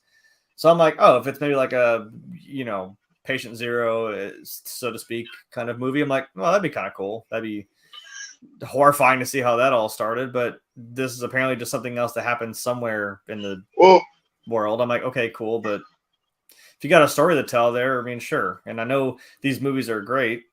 That's all I've heard is that they're fantastic, and John Krasinski knows what the hell he's doing. And even if he's not directing it, maybe, I mean, I'm sure he's got his hand in it, I'm sure. I don't know. It's interesting, but like as soon as you said that, I text took it right out of my mouth. I'm like, you set it up to have it? Everything's got to have a damn universe now. I'm like, yeah, because you can. It is cool. It's fun to tell stories from something that's in an established world. But I'm like, but does that just feel like a? I think I went one step further. I'm like, is that just to be like, oh yeah, but look, see, now we can take this and run with it until it fucking Fast and Furious is itself to no end. But like. I don't know. It's a weird. I love doing the show, but goddamn, this burnout of just things that aren't. Well, just okay, aren't but like, here's the problem though. In the second film, they went back and showed the first day of when this was happening because they showed John Krasinski. I forget who he plays in the movie. I couldn't tell you the name of his character, but like they show it's. Now it's in a flashback, but you get to see day one. Okay. So is this just going to be day one, like you said, somewhere else in the world, or is it London or France or who the crap knows? Who cares? And okay, great, but it's this kind of feels like a Walking Dead type thing. I was I was staring at Chris Hardwick over from Talking Dead, my little Talking Dead pop, and I'm like, well, that's what I'm saying. Because now we're going to New York, now we're going to Paris, now we're going to fucking Full in Fear, which is down in Texas now, I believe. I'm like, cool, but god damn. Now, what I'm hoping they don't do is they don't Game of Thrones themselves. I'm like, you guys realize that's it. That's the comics. Kind of same thing that happened when you ran out of books, and you're like, oh, let's get the show going. That backfired in your face, didn't it? It ended up being shit. I'm like, please don't. Please take care of this. So this is now, boom, the end of like what we know as the story of The Walking Dead. albeit it's been changed, it's done its different directions, what the hell ever. It took a big goddamn turn just this last couple of episodes. I was like, whoa, okay, I didn't see that coming. That's a big deviation from the comic. Well, Although, but given what happened, I'm like, oh, that makes sense. So, but I'm like, what are we doing now with these other like 4 shows that are going to be going on? Well, that's the whole thing. Is like with a It's original, so you could do something fun with it. I don't know. It's a very simple premise. There's monsters on the planet. You can't talk or make noise or they kill you. And it's a character-driven story. It's, this good person has 3 kids and they're walking, shoeless on sand so they don't make any noise. And they run into bad people. Are they going to beat those bad people? Very much sounds like a Walking Dead season 2 when they go into the prison to find somewhere to live and be safe, and then they run into these prisoners. Do they trust them? Do they not? These are character-driven stories. It's very derivative on a lot of things. That doesn't mean it's bad. It could be good, but it's just I don't know. It is like it's the inherent no matter what happens, that is a. Right. Sometimes, like I know Frank's even said, like I don't like real world in my movies. It's just depressing because it's like I'm here to just turn that shit off. But I'm like, there are things that like do enough work, to accentuate the story. Yes, but I'm like, it's the story of even if there were zombies, even if there were monsters that would kill you if you so much as you hear a mouse fart. It's like eventually, it's like people become the problem. Still, they become the problem because people are fucking people and they suck. Like you said, like once they get to like the prison, they start seeing the governor, they start seeing the prisoners that are still there. It's like, yes, people are now the problem too, because that's just how it always is. Zombies, what was the tagline in Walking Dead? Was it "Fight the dead, fear the living" or something like that? Yeah. Like the people are always the villains in these kind of stories. People will and ultimately there's a monster you have to defeat. But it's these are character pieces that. Now, they've got a good actress with Lupita Nyong'o. I probably butchered her name, but, whatever. And she's a good actress. She does well, but I just don't know if this needs a universe. And if it's going to be a universe, dudes that need to be big box office, maybe we stick this on Netflix or Disney Plus or some shit. Let it live there. It might be better as a show.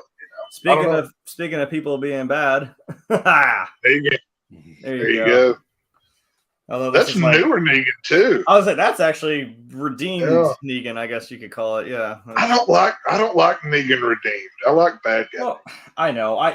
He always still kind of is the shit-eating grin kind of Negan. He does have his little vulnerabilities and shit. Now he's kind of put the whole savior thing aside. I'm like, yeah, you got some fucker swinging a baseball bat and puts it through your buddy's skull. It's like, yeah, well, that kind of tracks. I know it's fun, and I'm like, but the point is, I'm like, we've, if not killed or had other villains, at least satisfactorily met their end. I'm like, but that is the interesting thing that one actually did end up. It's not an easy road, but got a redemption arc. I'm like, yeah, that's interesting. That's kind of fun.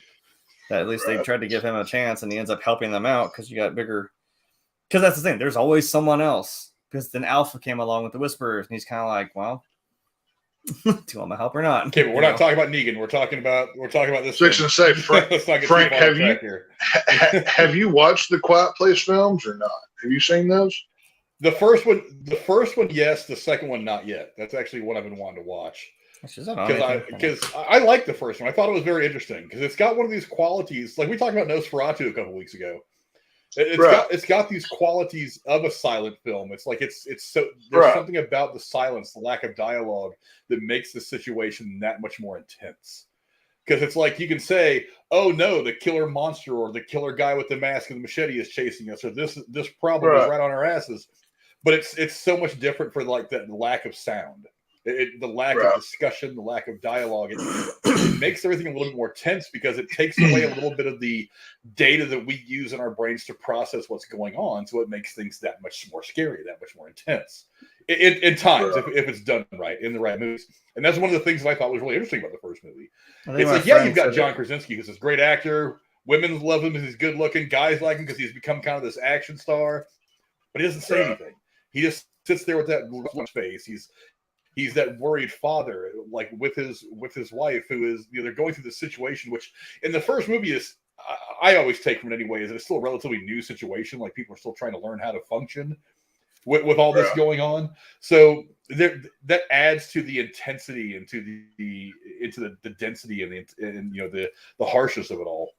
So that's one of the things I thought was cool in the first movie. I'll watch the second one eventually. I've been wanting to. I just haven't had a chance to sit and watch it. As far as this one is now, I know they're working on a third one as well, like a true threequel to this franchise, and that's supposed to be coming out like in 2025. I think I read somewhere in this article that that's kind of when they're hoping at least. But I agree with what you said that not everything needs a franchise.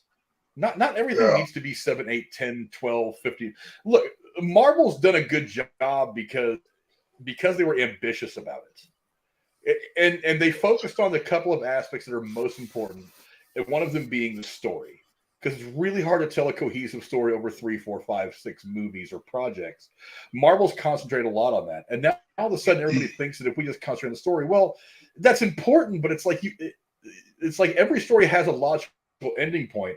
And if you shoot way past that ending point and you're still like Fast and Furious that Jeremy brought up earlier, that had a logical ending point, and they just shot right past it and made everything ridiculous. And that's why those movies aren't any good anymore.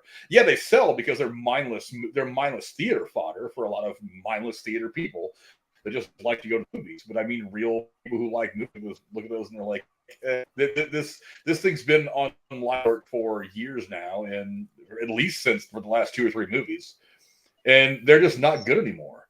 They don't have the magic. It's on its final wheels. When you look at something like Marvel, it started with Iron Man, then it went to, or technically it started with Hulk, then it was Iron Man, and Captain America, and Thor. Then you got an Avenger movie, and you got this, and you got different character. Yes, they're all in the same world, but they brought something new and relevant to the story. Go back even further with the Universal monsters back in the 30s. You started out with Dracula, then you had Frankenstein and the Mummy and the Wolfman. Technically, they're all the same universe and they interacted, but they had their individual tales to tell, and that's why they stayed relevant. With The Quiet Place, Jason and Freddy. You know, the only time something needs a universe is if it is worthy of it, but B, if the next installment adds something new, adds something different. A Quiet Place 1 and 2, you're dealing with the same thing, just in a part 2 form. This is, and this is not like a Friday the 13th or a Halloween. The monsters, you don't see them being made into action figures, and they're not on T-shirts. They're not on that level. So to me, it doesn't deem worthy of a universe where you have A Quiet Place Part 7 goes to Manhattan or some crap. Who knows? Whatever, And it's a place in space. Right, A Quiet Place in Space, the quietest place. Or you can say The Quiet Space. You just do the quietest space. Something like that. Wasn't it the tagline for Alien? No one can hear you scream in space. So. In space, nobody can hear you scream. There you go. So it's just, I don't know. The first one was good. The second one was okay, fine. It's worth watching, whatever. But I don't think I need any more of it. I think a good example of it is like, there's how many people on YouTube that play video games. There's how many people that do what we do on millions, here. So I'm like, we're all doing this same thing in this same, I guess, so to speak, app. But like, what about us makes it different? Like, yeah, you could watch anybody play Call of Duty. You could watch anybody play Fortnite. I'm like, like I said, you have her dealing with the same monsters. What makes her different than like, what's her story? Right. What's the I don't know. I can get invested in your story and what happens to you, but I'm like, but we're still doing the same thing. I mean, if that's the fun of it, sure. I don't know. I don't know. You got to have something a little different. It's got to. I guarantee you, this movie will be a character-driven piece. It will probably be how she's interacting with her family and her husband was lost, or that a child was killed by one of the creatures, whatever it was, and she has to outlast and survive these monsters in this film. And it'll probably be a decent movie. It'll make its money, and it'll do enough to make a sequel, because that's all these studios are looking for these days. They don't care if it's good. They just wanted to make enough money to, can we make another one and make some money off of it? Yeah, and That's all why that they make they're worried about. that's why they make a universe Yeah. with like 10 different Right. people all doing the same. And I Right. think that's kind of the other problem is like, unless you know everything about it, you're not gonna, it's not gonna make sense to you. It may not make sense at all, because I forgot, like when we went to see Doctor Strange, I was like, oh crap, my mom didn't watch WandaVision. So like these two little kids that came out of nowhere, like, you didn't watch that, damn it. Right. So that kind of doesn't hit the same if you don't, you know what I mean? You miss one damn thing and you miss out on the whole, and some of it doesn't even seem to make any sense to you. So it sucks that now you got this whole universe and we didn't watch this person's story and this person's ties to this one because they talked to this one. They crossed on the street this one time. I'm like, shit. How much money did A Quiet Place 2 make, Frank? Can you look that up, or is your computer being a fucker? What did it make? Give me a second. I'll look. I bet I can find it. I'm curious to know what was the return on if it was how successful was the film? Like, I don't remember it getting huge praise or anything. Like A Quiet Place 2, when it came out, it kind of came and went in the night, it seemed like. But I mean, when you've got a name like John Krasinski and he's done, obviously The Office and his 10 minutes he did in the Marvel movies, I mean, what was that? What was that? Jack? What's that spy movie? Jack or Reacher? TV show he did? Jack Reacher. Yeah, he's obviously Krasinski. Jack Ryan. Jack Ryan. Ryan. The other one. Sorry. Okay, yeah. Yeah, like obviously John Krasinski's a star, but it seems like he's kind of pushing this as like his baby or something. I don't know. He did 341 million worldwide against a $17 million budget for the first one. Oh, well, there's why they're making another one, because it made a fuck ton of money. So yeah, there you go. Man. There's your reason. That's why it's getting the universe right there. It made a bunch of money. So hey, if it makes money, God bless you. Go forth. I mean, that's why you make a part 2. You make a part 3. You make a whole story. It's like, cool. Right. I can make something else now. I'm like, right. You don't need to just keep casting this whole net out to a whole universe, man. Like, now, I don't know. It would be cool if they, and I don't know who owns the rights to this and who owns the rights to Cloverfield, but they could very well cross these over. Like, and it wouldn't be hard. No, I don't want to see that either. I don't want to see that. You don't think so? That doesn't work. No, I don't know. No, that doesn't work. Well, for one, Cloverfield doesn't say that you can't speak when these monsters are around. For one, for two, while the monsters may look a little bit alike, there's an obvious difference. One of them's as big as a building. The other one, they're like twice as big as humans. There's way too many differences. Yeah. As much as I don't want to see people run to shared universes, I don't like running to crossovers either, because you have to find a way to make all the stories work. You're telling me you didn't have fun with Alien versus Predator? Who the hell thought that was going to happen? Well, I had fun that with happened them way finding before the overall story I didn't like. That's fair. They were doing that. Yeah, we watched Freddy vs. Jason for the story, right? No, Alien and Predator crossed over in video games in the 90s. They had, I think it was a Super Nintendo game. Oh, yeah. Then they had comic books. Like, those are in the same lore. Like, even before both of those movies were made, they were crossing over with everything. Even like Han Solo and Indiana Jones met in a comic once. I'm like, okay, whatever. It's just fun. Who cares? But I'm gonna have to go look that up. I did not know that. Thank you for that. You're welcome. That's going to entertain me tonight when I give that a Google. It's kind of funny, actually. I don't know. As far as A Quiet Place 2 goes, I probably won't go to the theater to watch it. It'll probably be one of those I'll wait for Netflix to get it or HBO Max or whatever. But, obviously there's an audience for it because it made $340 million. So, yeah. Well, I'll go see it because it's going to answer one of the questions that I have. It's like, where did all this start? There's a part of me that wants to know where it all started.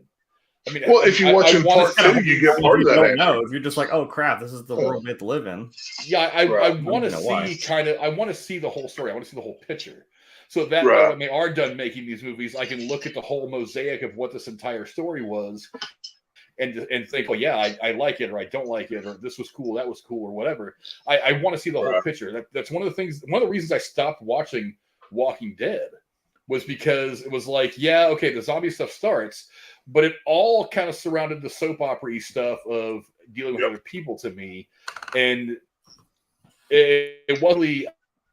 I know they never really went back what really happened, or is there a logical ending point to all this? I mean, that's one of the things that kind of lost me on the show. It's like I wanted that kind of progression, and so when the show does end, there is this kind of finality to it.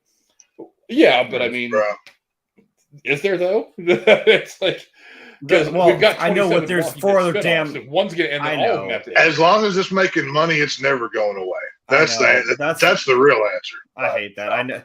I know there's a final ending to it, and I'm like, you guys could have just pushed through, gotten there, and then just whatever happened to just like, okay, cool. Wasn't that a fun time? We had this show, and it was, it was a good time when it was there. And now, fucking, you're gonna be in the year 2050, still watching Daryl fucking stomping zombies in the face. Like, he's still got that same fucking vest on, just as an old man, Yeah. He's drawn out with like a crayon at this point, the fucking wings. Like, yeah. Oh, that's great. I don't know, man. But yeah, but again, I've said it a bunch. You never go wrong with adding talent, and Lupita Nyong'o is absolutely fucking talented. Sure. She's very talented. But one of the things about a movie like The Quiet Place that you got to think about is the entire. There's a lot of stories to tell. There's so much stuff out in this world that's going on. You don't have to concentrate on just telling. And this is one of the things that Walking Dead has done, is you don't have to just tell the story of this group. There's lots of groups out there that are dealing with different situations. So you could tell the story from a different perspective. People who are dealing with the situation differently, people who are dealing with the situation, they're having a worse time dealing with the situation or a better time. I mean, for all I know, there's a comedic approach you could take. Maybe there's some people that lock themselves up on an island somewhere, and it's all like a sitcom. It's like they make fun of the zombies walking around over there, and the people that haven't figured out how to get to this island. But it's all like friends on an island somewhere, and they joke about it all. There's different takes that you can make in this giant world. You could but like you said, we don't necessarily need the expanded universe stuff. Wasn't that the end of Dawn of the Dead, the remake or something? They went to the island or something to try and get away from the zombies or some shit. Could have done that, but turn into a sitcom. Fuck it. Well, why don't we just do it backwards? If we're gonna make all this family-friendly, fun stuff into fucking horror movies, why don't we just take horror movies and make them like comedic? I don't know. I would love to see the kid version of Texas Chainsaw Massacre. That's what they need. That'd be cool. Make Texas Chainsaw into like a kid's. Hell, if you can do it with Toxic Avenger and make the Toxic Crusaders, you could do something with Texas Chainsaw. Let's be real. They're not that much. And for the record, Quiet Place 2 did $297 million worldwide. Damn. Okay, but it also came out in 2021. Kind of maybe pandemic theater stuff had something to do with it. I mean, but it probably would have made roughly the same amount of money. I don't know what the budget was for that. You can't hold that, like from 2020 to even honestly 2022. I always, when I look at box office numbers, you kind of have to look at it with an asterisk next to it, because some areas, hell, up until recently, I think it was New York even a couple months ago, still had COVID protocols. So, I mean, it's been problematic. So I get it. Yeah. And on top of all that, it opened to $47.5 million its opening weekend, which is not a bad opening at all. That's not bad. Yeah, I mean, that ain't worth spitting on. But yeah, I don't know. They're fun movies. They're popcorn movies. Yes, technically you could go on telling these stories for forever. But the problem that A Quiet Place, if they continue to do this, will have, if we look at Walking Dead, is, yes, in the beginning it was Rick's group. You had Rick, Shane, and all of that drama. Then you had Daryl and Merle and all of their nonsense. And it grew, but once they started telling stories about other groups, that's when it started to fall off. Because if it wasn't Group A that was the most popular, that's when you started to see, progress stop, and they kind of slid back a little bit. So, but that goes with anything. They're very similar. Yeah. I Anyway, didn't realize that. go down in the comments below and let us know what you guys think of Lupita Nyong'o joining day one of The Quiet Place, which is going to be, I don't think a prequel. I think it's just going to be set aside from the rest of the Quiet Place movies that we've seen so far. It's going to be telling a little bit of a story from a different angle, which I think is interesting, and you never go wrong with Lupita Nyong'o because I think he's awesome. So go down in the comments below, let us know what you guys think. Now we're going to speculate a little bit here. I don't necessarily like to speculate a lot, but this can't be ignored. Oh, yeah. Not that power lunches don't happen all the time in Hollywood, but as down here, after a meeting between Steven Spielberg and Warner Brothers Discovery CEO David Zaslav, fans are speculating whether the former is in talks to helm the new Superman movie. According to the Hollywood Reporter's Heat Vision newsletter, Spielberg and Zaslav recently met over lunch, which eventually grew to include Christopher Nolan and DC Studios co-CEO Peter Safran. After a meeting between Spielberg and oh wow, they copied it twice. That's nice to know. Let's see. Boy, I copied all the wrong stuff. But anyway, Jeremy, is there something to this? I know I must have accidentally copied some stuff on my my little list of lead-ins here. But I mean, look, these guys got together. Now, look, it's not like power lunches don't happen in Hollywood. They happen every day. They happen every day on the Warner Brothers lot. They even happen between guys at this level all the time. But it seems to me like the speculation doesn't always come about like this. And I while I feel like this is probably nothing, I also feel like there's probably a little bit of something. I don't know, Jeremy, what do you think? Well, there's, it's enough to where you can't really ignore it because there's a lot of dominoes there getting set up where I'm like, this is a little weird. Did you guys see Black Adam? I haven't seen it yet. Yes. No, all that happened when I was in the middle of the move, so I need to catch up on it. Okay. I went and watched it, yeah. Okay, well then, Tex, you know what I'm probably leaning towards. I mean, it's an incredible. Well, I guess like we said with the fact that Henry Cavill was out there with Dwayne The Rock Johnson when they was doing his press and crap for Black Adam, it's kind of like, yeah, you're gonna be there, aren't you?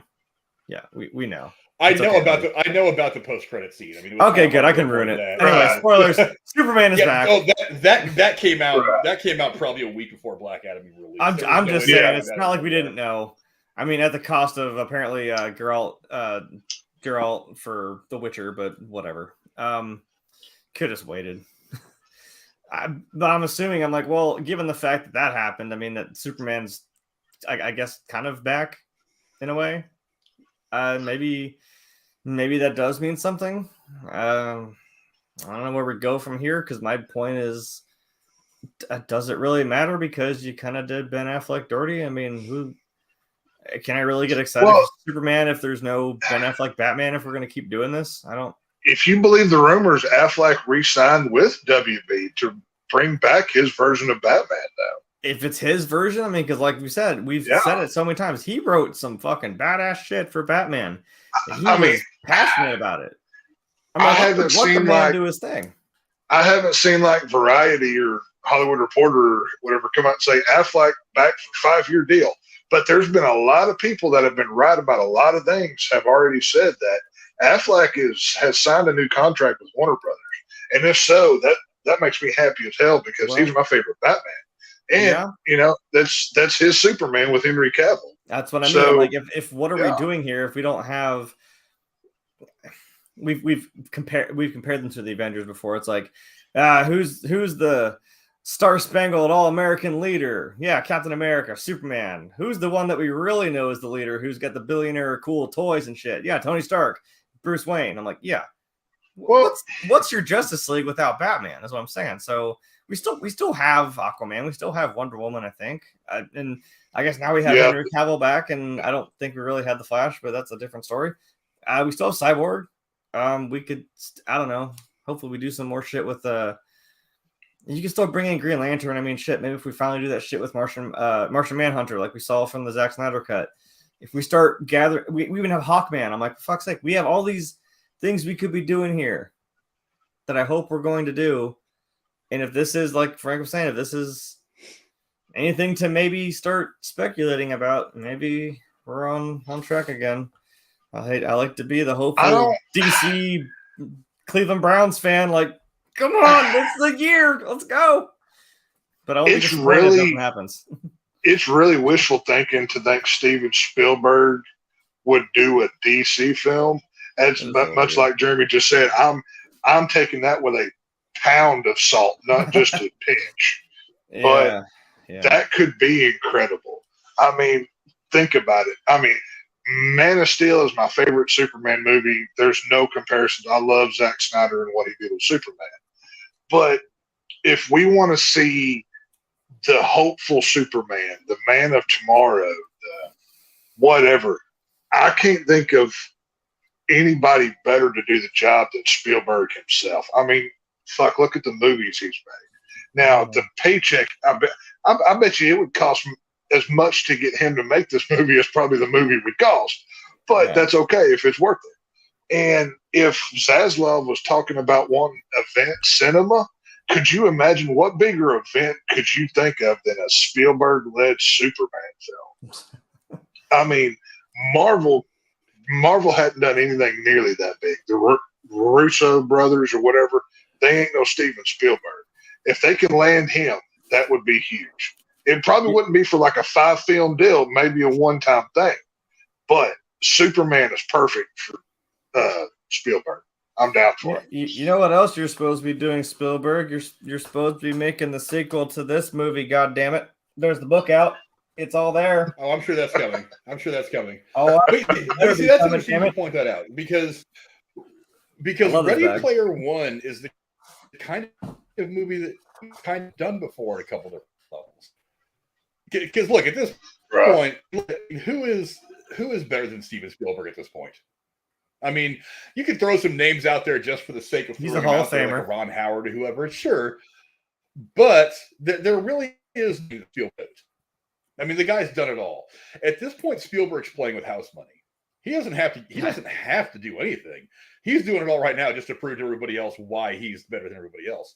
Now, he did West Side Story in large part because he had never done a musical before. All the stuff that he's done, he's never done a musical. So he does West Side Story. West Side Story gets some Oscar buzz, wins a couple of awards, does well at the box office. So at this point, what's the one thing that he hasn't done in his career yet as a director that he could kind of jump out there and say, maybe it's time I go ahead and venture into this field? Superheroes. He's done war movies. He's done biopics. Mm-hmm. He's done cartoons. All I consider a horror movie, but he's done cartoons. He's done comedies. He's done rom-coms. He's done so much stuff. At this point, he's just like, I'm going to pick a genre that I haven't done before, and I'm just going to do it better than everybody else because I'm Steve. I guess he kind of. I think that's kind of where he's at right now. He considers Jaws a horror movie, so I'm like, oh, yeah, he did that. I consider Jaws to be a horror movie. I mean, Jaws is a horror film. I don't think it's a. I don't know. People always say it's a horror movie. I'm like, I don't know if it's a horror movie. It's horrifying. Jaws is a horror movie because of the way it affected society. The movie itself is not horror. That's what I'm saying. The effect of the film makes it a horror film. I wouldn't be going to swim with sharks. Hell no. But that's what I'm saying. Is at this point, why? I mean, what does he have to prove to anybody other than himself? And I think that's kind of what he wants to do. Right. It's like, yeah, he can retire right now, never step on a movie set ever again, never walk into a film production studio ever again, and he would be just fine. Nobody would ever touch. Right. Not for the next century would he ever touch the level of filmmaking that he's on to. So he doesn't have to do anything. Now he's running up the score. And what better way to run up the score than to say, you know what? I haven't done a big blockbuster-like film since probably the early 90s. I mean, it has been Jurassic Park and things that he did, very, very, very artistic kind of films. They have, I mean, so how long? So he's like, I mean, honestly, even around Jurassic Park, it's like what before that was like E.T. It's been a while since he's done something that he did. Like Saving Private Ryan was like late 90s. Yeah. And even Schindler's List were meant to be like blockbuster, pushing $1 billion at the box office movies. They very easily could have, but they were. But that wasn't what was important to him as a filmmaker. What was important to him as a filmmaker was the artistry of it all.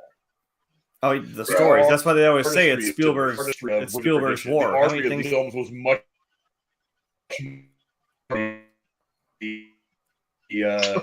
than the because he's done box office before. He's made money. He can go out there and do that. We all know it. So now it's like, I'm just making this stuff because I want to tell good stories. But now he's like, it's been a while since I've blown the doors off everybody else in the box office. Maybe it's time I just go out there and do it again and remind people how this is going to work. And what the fuck else project could he possibly do that would help him hit the biggest home run that we've seen any director hit in probably the last 20 years? Him and unarguably the greatest comic book character of all time, Superman. That's his last home run. Yeah. That's the last crown. That's the last jewel in his crown. Yeah. That's the last jewel he could possibly put his crown that he doesn't already have. Somebody make a photo of Spielberg with like a Thanos glove with like fucking every type of genre he's done. And like put the Superman S right on the palm. In the middle. Hell yeah. Oh, that's the thing, Frank. Make one of them the fucking shark from Jaws coming up. If you were to ask people, well, what are the most 3 iconic superheroes? I'd say Batman, Superman, and Spider-Man. And depending on who your favorite, you can put them in whatever order. But we haven't. Well, obviously, Man of Steel was a very divisive film. You either love it or you hate it. It seems like it's one of those things. Yeah. But I think if Spielberg were to direct a Superman film with Henry Cavill as the character, because it's been proven people love his Superman, I think that can be Christopher Reeve Superman 1 levels of love for the next 50 years. I really and truly do. Now, like I said, I'm not going to get excited until I see a trailer and it says directed by Steven Spielberg. I'm not going to believe it till then. But please, DC, I will give you so much. Warner Brothers, I will give you so much money if you make this movie. Just as much as I possibly can. Take it here. Give me my movie. I want it now. So, yeah, I think it could be cool. Yeah, I don't think there's any way that this wouldn't be a huge win for both the studio and for Spielberg. Because, like I said, at this point, he's just like whatever. I'm Picasso at this point. I'm just great shit that I know is going to sell for $1 bajillion, and it's going to last the test of time for centuries down the line. And people are going to watch this movie and be like, "God damn, that guy was good." He knows what it is. I mean, have fun with it. Do the big blockbuster thing. Make your one huge fucking payday, and then just look at everybody else like who wants to step up and try to take the king. Because nobody's going to do it. And there are some damn good directors out there. Even some younger guys, I think, are going to spend the next 30 or 40 years making great movies. But I don't imagine it gets old. The world was different. Story is different. I think ahead of the game. I don't think anybody can outpace the greatness that he's done. I wake up in the morning and I piss excellence. Could you imagine if they had not used Doomsday and Batman v Superman and waited until 2 films is what I need Spielberg for. The Death and Return of Superman. That could have been huge and have it set in that 90s aesthetic like the comic book was, not modern day. And we can tell that whole story. You could just shoot it all at one time and then cut it up and do whatever you need to do. I think that could be maybe the definitive comic book movie ever, because that comic book story itself is probably the most iconic. I mean, Superman was dead for a whole year. He wasn't printed in comic books. So if they were to use that story for a Spielberg-led Superman tale, that'd be epic. I mean, can't do it now, but we can still help put Brainiac in there. Do something with that. That could be really cool too. But I don't know. Actually give us Darkseid this time. Yeah, or Darkseid. I mean, give us a good Darkseid tale. Mm-hmm. Do something. But I mean, Spielberg, that's a big get. Bizarro. I would love to see Bizarro. That'd be fun. I saw somebody made a fan art poster of Man of Steel 2 with Bizarro as the background of the poster. I was like, okay, nice. This looks freaking awesome. Give me this now. But I hope Spielberg is in. I mean, now he may not be directing. He may be like an executive producer, some nonsense, whatever. But I hope he makes the movie. That can be cool. Now, again, this is pure speculation. Like, we have no idea. We have no idea what they talked about. Now, my guess is that probably one of them, but there's been no promises made. There's been no agreements made. I'm sure there was probably a lot of creative discussion that went back and forth because the money's, believe it or not, in Hollywood, the money's the easy part to work out. The hard part to work out these days is the creative control. That's what people really want. And I'll point to the whole thing with Ben Affleck, him wanting to make his Batman movie that I've heard from different sources was a fantastic script. It would have been the best. It would have been the best Batman ever made. It would have been the best. It's not about money because these guys, look, Spielberg doesn't need money. Affleck doesn't need money. Right. I mean, these guys make any movie they want. They make a certain amount of money, but the creative control is what they've realized in Hollywood over the years. That the creativity aspect of it is one of the things that gets you remembered, not the money. So, and this is going to want some creative control. Look, they were talking about Spielberg directing Fantastic Four years ago, before Marvel bought all the stuff back up and got control of all the stuff that Fox owned. There was whispers that he was going to be directing a Fantastic Four movie about the time it came out. And for whatever reason, he ended up not doing it. I don't remember exactly why. It was a million years ago, but like I said, I don't think they're big. I don't think the Fantastic Four is big enough for maybe this is the one thing he's like, I don't think I mean, yes, the Fantastic Four. Spielberg can make it bigger. Well, I mean, Spielberg could direct a movie about the phone book and you'd go pay to see it. Let's be honest here. But Fantastic Four, yes, they're the first family of Marvel. They're all that. But they're not Superman. They're not, I mean, you can just say you could take the Superman symbol to a starving kid in Africa and only show him that S, and he's going to know what you're talking about. Everybody who knows who Superman is. And, I mean, it doesn't get any bigger. And I mean, I'm a Batman guy, but even I can recognize that if it wasn't for Superman, Batman wouldn't be who he is. So, you got to respect the king, you know what I mean? So, I think it'd be cool. Let's get this thing going, Zaslav. Let us know what you guys. Yeah, make it happen. Turn the axe into a hammer and build this fucking thing. Let's go. Let's go. Turn it over. I am ready. Turn it over and use the flat side. There you go.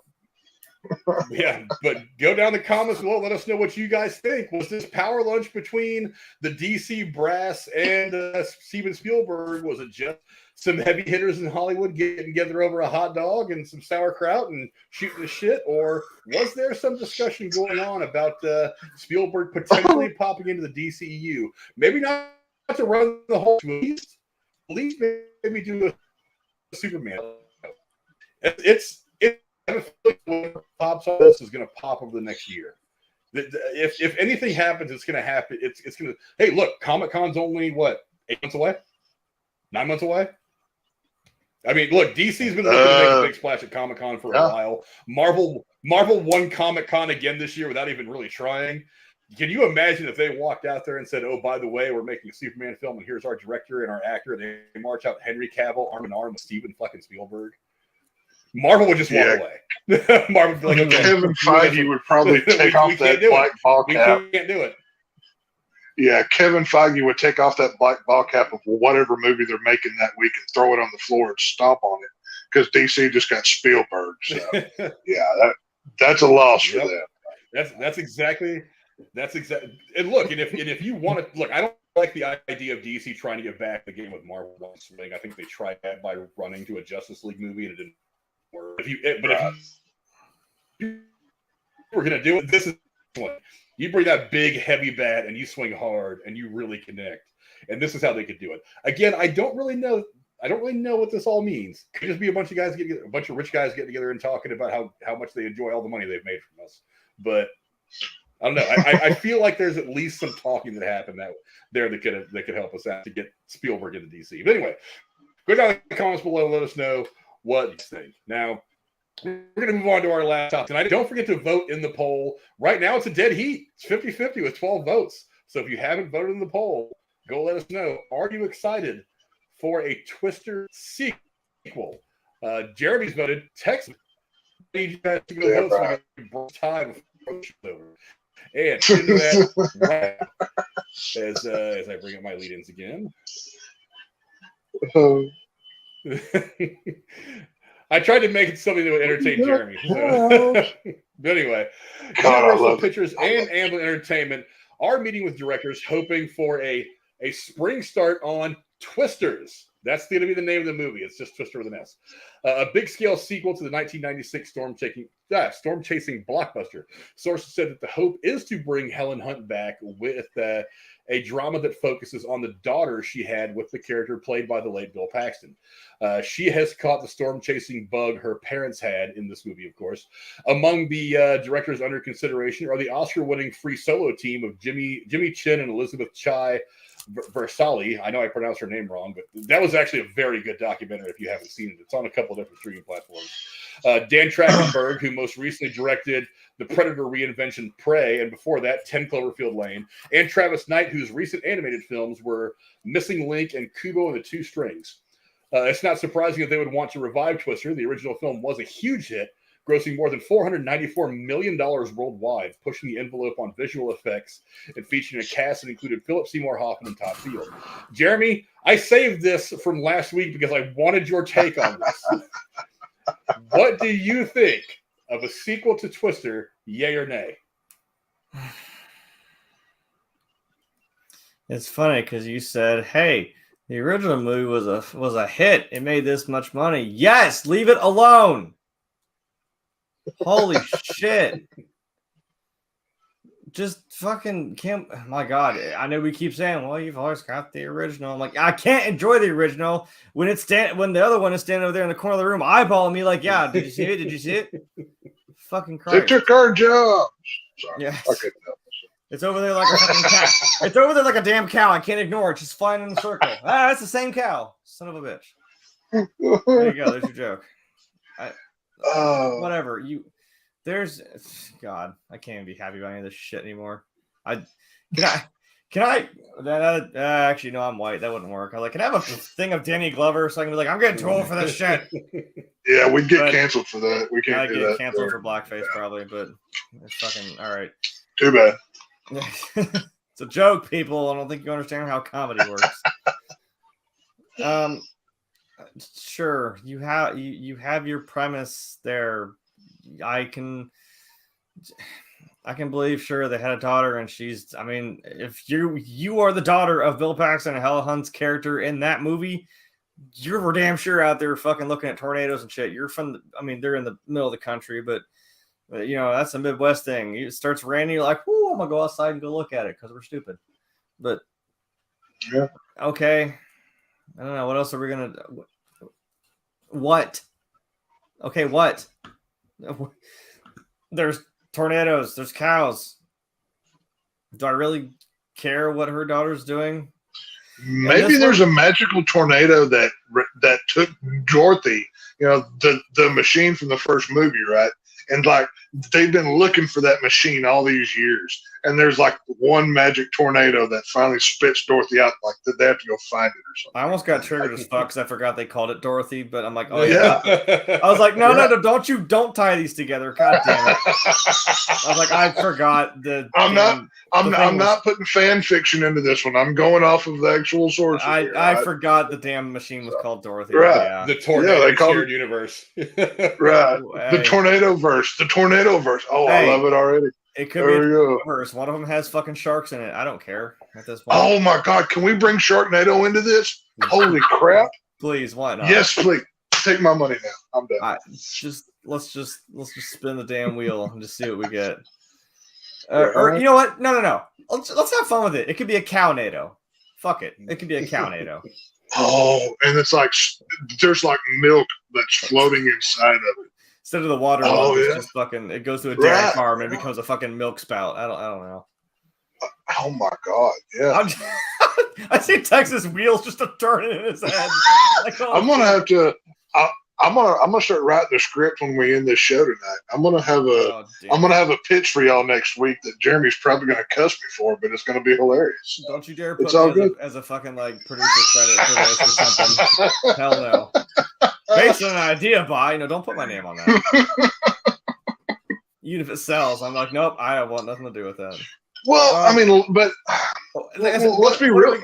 What are we gonna do? I cool. Like her daughter's into the storm chasing now, but the big, I don't know. The problem is you've got some untimely deaths of not just one but two characters in this movie that I feel like. I mean, I'm very interested to see what Black Panther does. That's a big thing you got to work around. Same with this. You got to deal with the fact that Bill Paxton is now gone, and so is Philip Seymour Hoffman.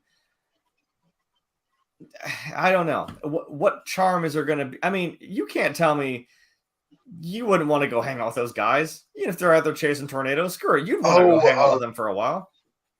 They just seem like fun, like a fun little. Who was the guy? Group. The guy that he was in the first Twister. He was also in Cary Elwes, the guy from Princess Bride and Saw. Yeah. He was in. He lit. I can't remember. Did he live or die? Did he die? Oh, he died. Boom. I thought of that too. Oh wait, no, he went. One of the coolest. Did he? I couldn't remember. I should say I could not remember. Did he live or die? They kind of found out destination that shit. They went right through the windshield and the car when he blew up. Yeah, I was hoping for that too. Hey, we didn't see a body. To be fair, we didn't see a body. You saw an explosion, whatever. Well, we did see his car hit the ground from several hundred feet in the air and explode. You don't know, man. I mean, we can infer. Hey, he could have crawled out of it. In Saw 1, he cut his own foot off, and you didn't see him again till Saw 3D, which turns out he was actually alive and working behind the scenes the whole time. Yeah. He could be alive in this movie, damn it. It's still real. I mean, I think cutting off your foot and exploding into a ball of fucking flame. Well, don't get lost in the semantics. Just you figure out the logic as you go. It's all good. No, you just see him. He's been living with this old guy in the middle of fucking Hickville nowhere, and it's fucking John Kramer on a porch with like a shotgun just sitting there rocking back and forth. Carrie always just walks out, and it's like, oh, okay, he lived. Well, just waiting for that damn tornado to come through again. We lost too many cows this season. He tries to put the tornado into a Saw game. Oh, that'd be great. Oh my God. Somebody make this now. Please. This would be awesome. I don't know. I'll take a video game stance here. They did this with I don't remember of the 3 million Mortal Kombat games there are. They did one where it was like it's the OG cast, but there are like their kids. Like you have Johnny Cage and Sonya Blade's daughter. Like Jax has a daughter, Jackie Briggs. Right. It's like, okay, this is interesting, I guess. Now that we have like the second generation of the people that we know from the original, but I'm like. I mean, again, the universe of Mortal Kombat is different than Twister, but I'm kind of like, okay, cool. We have their kids now. That's neat. Technically, this is not the first Twister sequel, though. Y'all do know that there was a Twister 2, right? I think weirdly, I did know that. I think it came out in 96 or 97. But yeah, there was a Twister 2. I haven't seen it. Years. Well, there was an American Psycho 2, but we don't talk about that either because it wasn't. That's actually not bad. I watched that recently. I did a rewatch of it. American Psycho 2 is not bad, but no, there's a Twister 2. It's not a great film, but they've already made a sequel. But in all reality, though, we can retcon stuff. It's okay. If you don't have Bill Paxton, if you don't have Philip Seymour Hoffman, if you don't have Helen Hunt, you don't have a good Twister movie. That cast made that film because the bad guy is weather. Okay, it's not like you have a Darth Vader over there you can market it off of. So you better rip through another drive-through because otherwise I don't want it. Oh yeah, there's got to be a drive-through scene. And I'm pretty sure there's also not going to be like an Aunt Meg. You can't tell me you don't love Aunt Meg to death. You can go there and have. Oh yeah, no, she was great. Yeah. Her house with all the shit in the yard, that is iconic. Okay, that's like. She would be on an episode of Hoarders today if for all the crap that she had everywhere. Yeah. But it's just. You'd go sit down and have some steak and eggs, man. Hell yeah. I don't know. Honestly, so it wasn't exactly a sequel. It wasn't a sequel? There was something called Night of the Twisters, which was a 1996 telemovie based on the 1984 novel of the same name. There was Into the Storm, which came out in 2014, which had a very similar plot to Twister. Well, I mean, there's a documentary called The 1999 Oklahoma Tornado Outbreak, which was a documentary about some real shit. And let's see, there is actually something called TOTO, which is the Totable Tornado Observatory. It is a device used to monitor tornadoes in the 80s. That was the inspiration. That's funny. That's why they had Dorothy. Wait a minute. Also, well, I'm sorry. Back to that. They did have a picture of Toto in that fucking trailer, and I was like, oh, so Toto was a dog for real. So I don't know. Yeah, in the Gale movie or whatever. Yeah. There was Toto was a real dog. Maybe they could bring back Toto as haunted. Ooh, the ghost of Toto. I like that. I could make that movie. It would suck, but I could make that movie. I don't know, but Twister itself, maybe this one goes to like Paramount Plus or HBO Max. You know what I'm saying? I don't know if I think this might do better. This might do better on that platform than going to theaters first. You don't have your stars. I mean, Helen Hunt's not a big enough name by herself to bring back. Well, she doesn't have to carry the film, though. The new actress would. She would just have to be kind of a legacy character. Well, I mean, but okay. She's like the only one. Who else are you going to get? Yeah. You're going to get Cameron from fucking Ferris Bueller? Why not? He's still working. I know, but damn it. Well, here's what it says in this one article. In June 2020, a reboot was announced to be in development from the original distributor of Universal Pictures, with Joseph Kosinski in negotiations to direct, Frank Marshall and Sarah Scott to produce. In June 2021, Helen Hunt expressed an interest in developing a sequel to the original film, but the studio rejected her plans for writing and directing it due to her character being killed off in the sequel. In October of 2022, it was announced the project was going to be repurposed into a legacy sequel, which is what it is. Officially titled Twisters, the script was written by Mark L. Smith, with a plot that revolves around Joe Harding's and the daughter that she had with William Harding, played by Bill Paxton, who also became a storm chaser like her parents. After Steven Spielberg read the script, there's that name again, his enthusiasm contributed to getting the project greenlit. So Spielberg read the script and he loved it, so that's one of the reasons it got pushed through.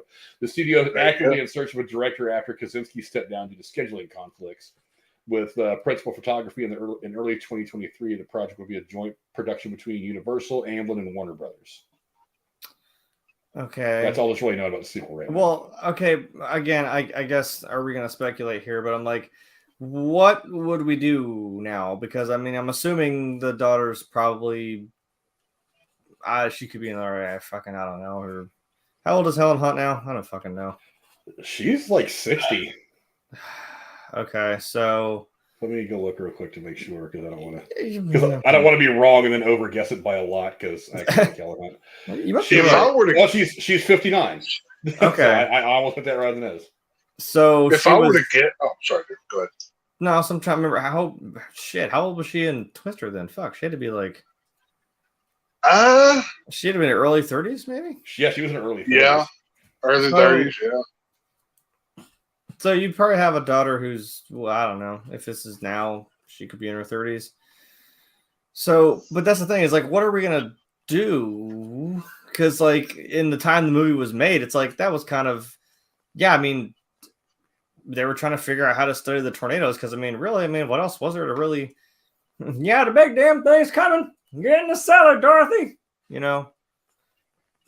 So they were trying to do something to have a better warning system for people. I'm like, that kind of makes sense because I have a bad feeling we're going to get this progressed so much since then. Like, what's the point now? Well, I think we're going to get a lot of social commentary about the whole global warming bullshit preachy.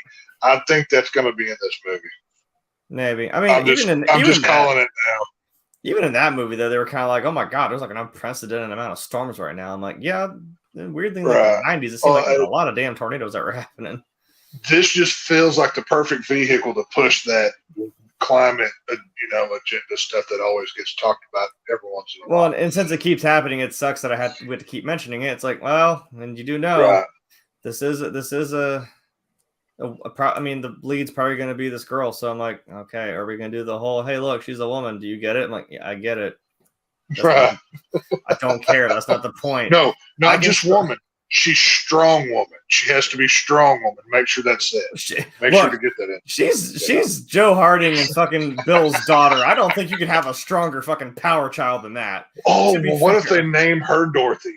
That should be her name in this. Oh, movie. that'd be kind of adorable. That would be kind of fun. I think that Judy. would be Judy is like a reference to Judy Garland. Or Judy, Judy or Dorothy. Amblin and Warner Brothers, once again, take our ideas because we're giving you gold right here. I think you'd almost play off of the mom's name and go with Jody. Yeah, naming her Dorothy would be too on the nose. I think Judy would be much more interesting. Judy could be cool. Yeah, that. As if Dorothy Gale's name herself, Gale Force wins. That was on the fucking nose. Jesus. Or on the head. And she got knocked out and went to Oz. Now, one thing I am noticing about the original Twister movie, and this needs to be remedied right away, is that Jamie Gertz was nominated for 2 awards for her role.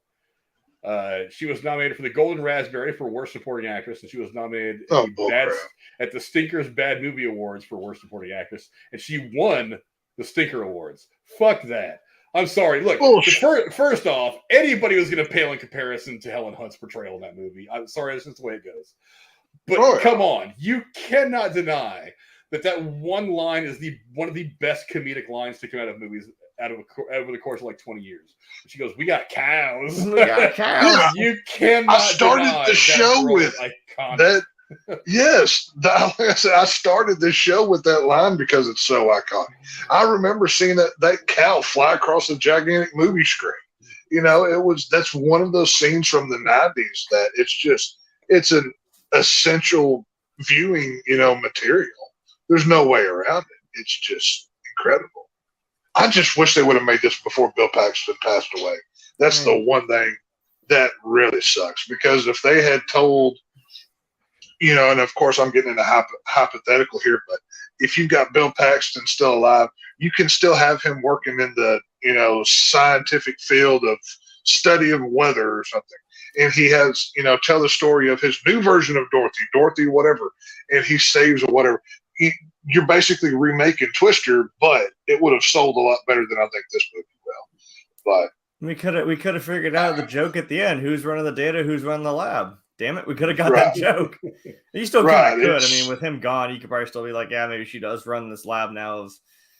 Maybe, you know what? Maybe this could be writing off that success that because at the end they finally do get that thing up into the last tornado, right? And they're like, oh my god, we're gonna be famous. We finally got data. This is awesome. I'm like, now we have to where we're at now. I'm like, yeah, you could, but then I don't know what the story is gonna be now. Like, that was the whole point, was to be able to, I think this movie will have. We even got a damn Star Wars reference. Remember, the dude was like, "That's no moon, it's a space station." I'm like, did you just throw Star Wars at me? What the hell?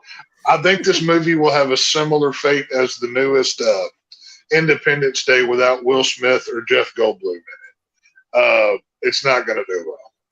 I think it's probably better going to streaming than theaters. That'd probably be more successful, but I don't know.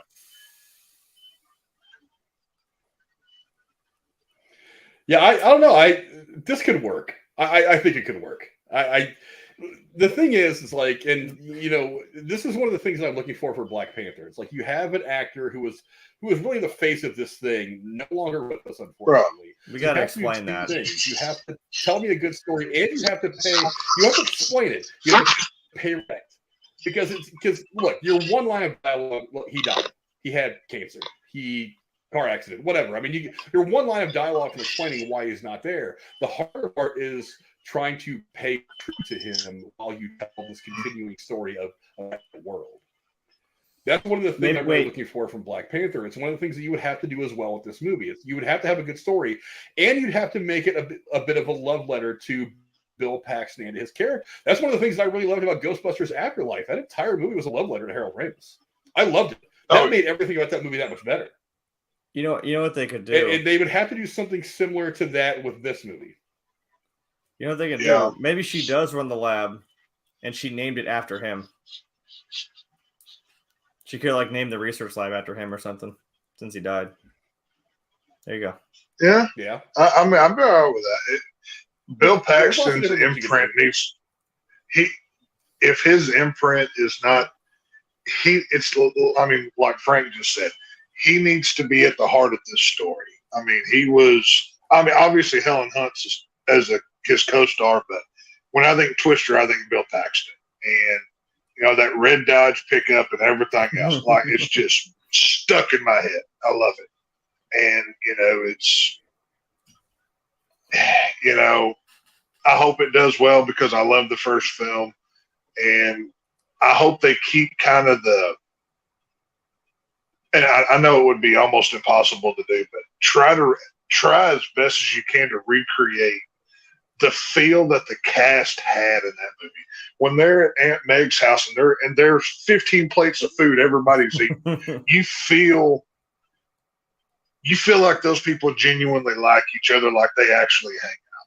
Mm-hmm. That was that film had heart. If you don't watch anything else in the movie, the cool drive-in scene, We've Got Cows, Dorothy, all of these things that we've talked about, the cast of that film felt like they were best friends. And that's what made it so special. I'm saying you'd want to go hang out with them. Right. You have to recreate that. Whoever you choose to play in this film, they do your best to, copy and paste that into this movie, because then you have a chance at success, whatever you do with it. But I mean, it's going to be hard. We just talked 6 months ago. Lois Smith, who played Aunt Meg, she's still alive and kicking. She just won a Tony. Nice. Really? Okay. Bring her back. She's in her 90s now, I'm pretty sure. But I mean, she's still looking pretty spry. She just won a Tony on Broadway. Look, she doesn't even have to have any bigger role than what she had in the original film. Just like if the daughter character just calls her and gets that little bit of wisdom from somebody who's been around a lot longer, that scene alone would tug at heartstrings. Right. Yeah, Aunt Meg's a tough broad, man. Can't keep her down. Yeah.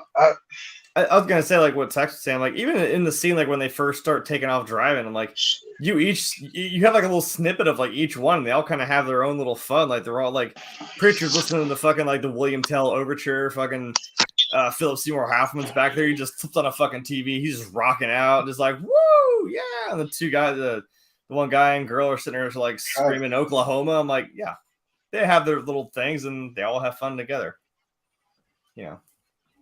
But they all like genuinely feel like best friends. Like I said, if you recreate the scene between the team, you honestly, if I were making this film, I would just straight up rip off certain scenes of the original movie, like we've been talking about here, and just place them. Yeah, but shot for shot remakes though, they're so. No. I'm not saying shot for shot. No, I'm not saying shot for shot. The dinner scene again or something, take aspects of, like I said, the We've Got Cows or the drive. There's going to be another cow. God damn it. Do something. Take those two moments, okay? Take the We've Got Cows and the drive-in scene and do something opposite with them, but just to remind everybody, because obviously those are the notable scenes, and then Meg's house. So if you took those three things and you implemented it into this movie somehow, you can make a successful film out of this. But you got to have heart. The cast had heart. It felt like they really cared about each other. That's what was so cool. So I don't know. I'm interested to see more when it comes out, because this is an essential 90s movie that, like I said, I was sitting in the theater watching this thing while a tornado was going on. So, I'll never forget it. See, in this whole time, I didn't say a word about what decade that movie came out in. Yeah, I'm over here giving points for your argument over here. We all know. We're all aware that this is a brilliant movie. I'm saying I like the movie too. I'm not gonna say I don't like. The decade sucked, but the movie's really good. Oh my god! Well, I can give him a whole line of like peak '90s movies, and he'd still be like, it still sucks. Like, whatever. The movie's good. Decade sucks. But look, who's made that decade? This movie's good. Decade sucks. The '70s sucked. But there were plenty of good movies that came out in the '70s. But look, I mean, you there for the '70s. I don't fucking know. Tex's idea of a shot-for-shot remake. I mean, there could be certain situations that the characters can find themselves in that would kind of be an allusion to something that happened in the original movie. If it worked, I'd like to give you a little bit connected to kind of that little psychic wink do exist next to each other in the universe. But I really don't like it when we're like too heavily nostalgia, because then it's just like, why don't I just go back and watch the other movie if I want to feel nostalgic about it? It's like, well, I don't know. One of the things I liked about the Halloween movies is it didn't really play to the nostalgia. It gave you new stuff. You can even do, like, if this is their daughter, I'm like, she's got that intuitive sense of, like, how weather works. You can even have her do like the same little thing that like Bill Paxton, like, he walks outside, picks up that dirt, and just kind of like drops on the ground. He's like looking up in the sky and shit, like. But little shots like that, little visuals like that are different. Yeah, I'm not talking about her like at the end of the movie if she ends up tying herself and somebody else to that pipe to keep it tornado. I'm like, really? You can't give me a different ending if we've been here. You do it over again. That kind of defeats the purpose. I want the stakes to go up. Or like the stakes can't go up if you just put her in the same situations that her mom and dad were in back in 1996.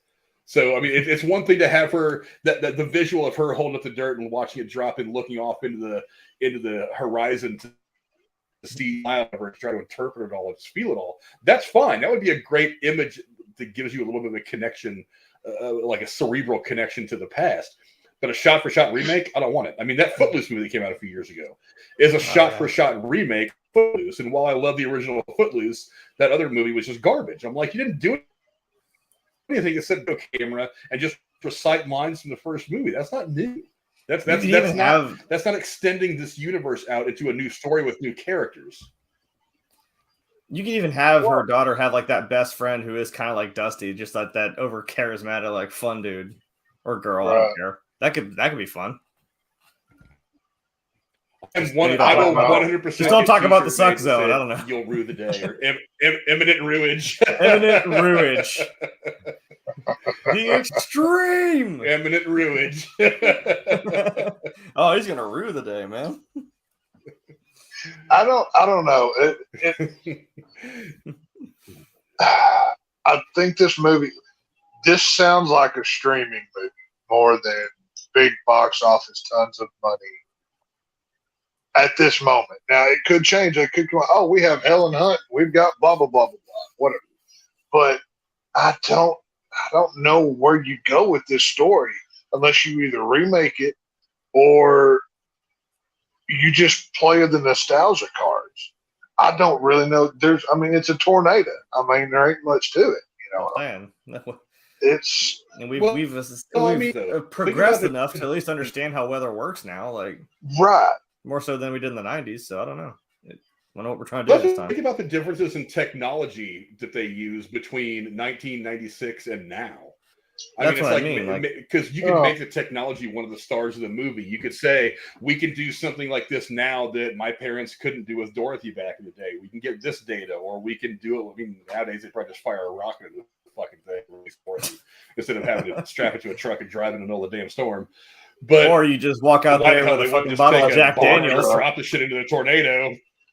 I felt so bad. That's the one plot of that movie that always kind of bothered me. I was like, we can fly above the tornado and we can drop these things from an airplane. And they will go into the tornado and they will do exactly what you want them to do. Why you have to have Dorothy there? The whole apparatus is just kind of beyond me. But whatever. Turn your brain off and watch. That's all I want to do.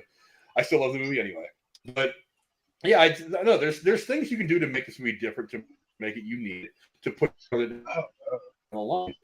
Like I said, you gotta walk that balance between, like they said, the image of her would be great, just dropping the dirt and watching it fall. Those kind of things would be great, but you've also got to give it something new and fresh. And it's a difficult thing to do because people try to do that kind of thing all the time and they get it wrong, and it makes what could potentially be a really good property really kind of suck ass. So I don't know. I mean, I'm willing to give it a chance because I think it could be fun. And again, they would have to tell a great story, and they would have to pay respects to Bill Paxton. Oh, you have to go see this. If you're a fan of the original, you have to go watch it. There's no way around it. Yeah, like I said, Jeremy's going to go hate watch it. Not so much. I mean, with the stuff we've talked about tonight, you got this apparent Wizard of Oz thing, and then this Twister sequel. I'm like, I think I'd rather watch that. These movies with these damn tornadoes, I think I'd rather watch that than that one. I'm sorry. I can tie the Dorothy movie, Sharknado, Twister. I can put like 5 franchises in one here. Yeah. I can make an epic Avengers level movie film here that will make no sense, but everybody will equally hate it, and I'll love it. No, okay. I wasn't gonna say like, hey, shit, you could believe. I'll buy tickets just to see how bad it is. You could just believe that her daughter's out there just walking in the fucking rain with a bottle of Jack Daniels and just hucks it at a fucking tornado. Like, there you go, bitch. Right. Here's Dorothy. Here's Dorothy, old number 7, and it solves the tornado. It'll be great. He says, "Have a drink," and he like I said, the damn sends into a rocket fire. Oh no! I know the ending for this new Twister. They attach Dorothy 3. They duct tape it to a cow and wait for the cow to get sucked up in the tornado, and then it solves the tornado, like puts it out. That's how you got to put the cow up there. Damn. What? It was different when it was just a truck. We got cows, we have to say that, right? So what better way than have the cow be the hero that saves a children's hospital or something? We figure it out. The cow saves everybody. It'd be great. I'm down for that. I dig it. Yeah. The cow is the hero of the movie. Hashtag hero cow. Let's get it going. I like it. I'm down. Super cow. Super cow. There we go. Wait a minute. Wait, wasn't that well, you guys have cow and chicken. Yeah. You guys have spoken in the chat, and by what appears to be one vote, 54% of you are not excited to see a Twister. I demand a recount. One vote. I demand a recount. That's close, though.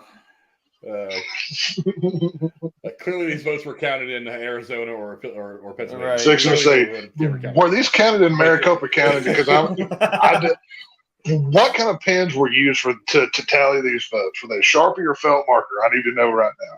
So, but yeah, you know what though? I'm really surprised the vote's that close. I figured it was either going to be like everybody said yes or everybody said no. Because it felt like to me that's where everybody was kind of at. But I don't know. I'm kind of surprised that it was a 1 vote difference. So, 6 of you said I will said say yes, this, and 7 of you said no. And I'll now the film I'm about to say is very different, but it's kind of similar in ways. Night of the Living Dead, George Romero classic. That was the standard bearer for a lot of years, and then in 1990, Tom Savini, he reshot that movie basically shot for shot, and it is equally as loved as the original was. Now, obviously, reshoots or a shot for shot remake, there, because you've got for every good one, you've got 5 bad ones. But if you're going to do it, Psycho, that was bad. Huh? Like the shot for shot remake of Psycho with Vince Vaughn, that was terrible. It could have been. It wasn't bad. It was watchable. It was awkward, but I don't know. It's at least worth, depending on who you can get cast. I think it's at least worth looking into. That's all I'm saying. I'm not totally ruling it out. I think it could work. I don't know. A working shot-for-shot remake, though, is so rare. I mean, it's so rare that it is. Well, yes, I'm not saying. I said, and you don't need to do that with this movie, though, because there's so many great storytellers out there that have come up in the game since the original movie came out in '96. That you don't have to be that lazy. There's a lot of great writers out there that I think could put together a good story that pays homage to the original, but at the same time tells a modern, really cool story around new characters. I think that there are great writers out there that can do that. So you don't need to go shot for shot. That to me is just lazy filmmaking. I don't know. I think there's certain things like shark movies were never going to do better than Jaws. Tornado movies, Twister will never be beaten. There's been a million shark movies, and Jaws 1 still retains over any of them. And I like some. The Sharknadoes were good. Meg. There was a lot of good shark movies, but they weren't Jaws. And I think Twister is much in that same category. Anything that's made will fail in comparison, just because the heart, the story, the people, and the just it's a perfect movie almost. Yeah, but those are all very different movies, though. It's like Jaws is what Yeah. it is, but The Meg Right. is about a shark that doesn't even exist anymore, or that That hasn't you existed know for of. millions of years that we know of. Right. And Sharknado was just a farcical movie that was all over the place. Oh yeah, it was bullshit. just But I'm Get high yeah, and make a it movie. could never happen. But it's like that's the thing. It's popcorn fare. You just turn your brain off and enjoy the show. So those things Right. weren't trying to be Jaws. They were trying to. They Right. had sharks in them. They were something different. I mean, it's They like were never trying to be that. it's like you got the birds and then you got Birdemic, which is terrible. There's also that. Right. There's no way There's that no a Alfred movie like Hitchcock. a movie that's made like 60 years prior looks so much better than that. I'm like, that's just embarrassing, dude. It actually, the bird is visually stunning to this day. It Actually, is, like, man. oh my god, that It is Technicolor shit, dude. Holy shit! Yeah. It holds a special place in my heart because I wanted to go out for my 21st birthday, and since I have a late November birthday, it was snowing like a motherfucker, so I couldn't go out. So you know what I did? I got shit-faced drunk and watched the birds. There you go. I remember what I did for my 21st birthday. That's exactly what I did. It was so much fun. There you go. Down a whole You bottle of birthday You cake. could have watched worse. There you go. I could have. I mean, I'd already seen the movie. I was just like, fuck it, I've got it. Why not? Have some fun, man. I'm like falling off the couch screaming like, "Wow, bitch! The bird's gonna fucking catch us!" Oh my god, the car! I was having fun. I was having way too That's much fun. hilarious. Yeah, I'm like, at least I remember. It was memorable. That seems like a good place to start wrapping things up. Plenty to go into tonight. Again, Lady Cora will be back, we hope, next week. She was caught up doing some work stuff today, but we look forward to having her back next week. But I was very, very happy to have my two great co-hosts here today going over all this stuff with me. The first one being the shape from the Lone Star State, my man Tex. Where can the folks find you on the internet? At /Revision on Twitter, and that's about it. I don't really do much. You'll see me here on the show. So other than that, I'm camouflaged. So figure it out amongst yourselves. He's camouflaging his arms, so He's, don't do anything stupid. yes. Okay? Yes. He's busy writing new material for movies. So. I'll be. Oh yes, what? I'll be writing my crossover film that I talked about 10 minutes ago. I'll probably win all the Academy Awards in like 20 years. It'd be great. We're gonna start a Kickstarter GoFundMe for it. We're gonna get this. Yeah, I'm going to do a GoFundMe for my Wizard of Oz, Twister, Sharknado crossover with Twister. It's going to be great. Yeah. And to my hetero life mate Jeremy, what do you got going on the internet right now, brother? Well, of course, yeah, I'm also here, and we are back. Back in black. Bitches. Back in black. I don't know. I did all red today. I don't fucking know. It seemed appropriate. So, yep. That's the name down there. Instagram Tuesday 23 on every platform. If you can't find it, that's your problem. Or the internet's problem. I don't know. I don't know how these algorithms work. I'm here on Thursdays or whenever the hell else we decide to pop in here. I mean, could surprise you. Also on Twitter, which is probably the best place to find stuff because I just kind of follow Frank's lead. That's where that goes. This show is our weird little love child. And also on my brain just totally stopped. I'm on Twitch. Sorry, Jesus. Twitch. Now that Modern Warfare is out, I think I'm almost done with the campaign, so I'll start doing actually doing some multiplayer, getting some stuff leveled up, get my ass kicked. You know how Call of Duty goes because I don't actually cheat. and yeah, no, so you know I'm real. And also on YouTube, that's just again, that's for probably Last of Us. And if I start doing my own stuff for reviews of video games, kind of akin to what we do here, that's where I would end up doing that. And yeah, I mean, I'm probably gonna post some stuff from Comic-Con. So I haven't used Instagram in like fucking 5 or 6 years, but pictures got to go somewhere. So There you go. I'll let you all know when I meet Kevin Smith and Jay Muse. So Now, are you going to, maybe Shatner? when you meet Kevin Smith, are you going to do that? put your hand in your ass before you shake his, like, from like Mallrats, give him the stinky palm. I'll just walk up to him holding a bag of like chocolate covered pretzels and be like, "You want one? Both of you guys? Yeah, chocolate covered pretzel." they're all melted, but damn, are they exquisite. I'm kind of happy. Rachel said she's like, "Okay, I want to watch Mallrats before we go see Kevin Smith." I'm like, "Oh please!" Oh God, I love Mallrats. You have to. That is kind of the next one. She saw Clerks and Clerks 2, and I'm like, you got to see Mallrats. Oh, at least. Yeah. Mallrats is a good one. I do like some Mallrats. That's a very, very good one. I'm like, it has Stan Lee as himself. Mallrats and Jay and Silent Bob Strike Back are my number 2. I don't need any other ones. Why have they never made a Bluntman and Chronic action figures and Cock Knocker? I need a Cock Knocker action figure. That is what I'm. Take that bitch to Mark Hamill. Sign that shit for me. I always assumed that they have had. I have never seen. I've been collecting action figures all my life. I've never seen a Bluntman and Chronic figures. I've seen comic books, but never toys. I think. So hold on. I think there is a. I think pop figure. I think it's of both Bluntman and Chronic, like a two together. I think there is. Just going to say, I need either a pop or an action figure of Bluntman, Chronic, and Cock Knocker as Mark Hamill, because that scene in Jay and Silent Bob Strike Back is tremendous. So. Loses his hand. Not again. Oh, damn you, Mark Hamill. Oh, my God. I forgot there's a fucking pop of movie. God damn, I forgot about that. I forgot I really wanted that. Oh, there's one of Jay, who's $114. Fuck no. Plenty of movies out there getting watched right now. Don't Die on Me says that he just got home from watching the new Black Panther. Don't forget that we're going to be here Tuesday. We're going to be here Tuesday talking about Black Panther. I'm probably going to go see it. Nuggets. Sorry. Oh, shit. Yeah, Mike, there is one of Bluntman and Chronic together. Yes. A pop figure at least. Yeah. I want it. So, Frank, did you say we're doing Black Panther Tuesday? Is that what you said?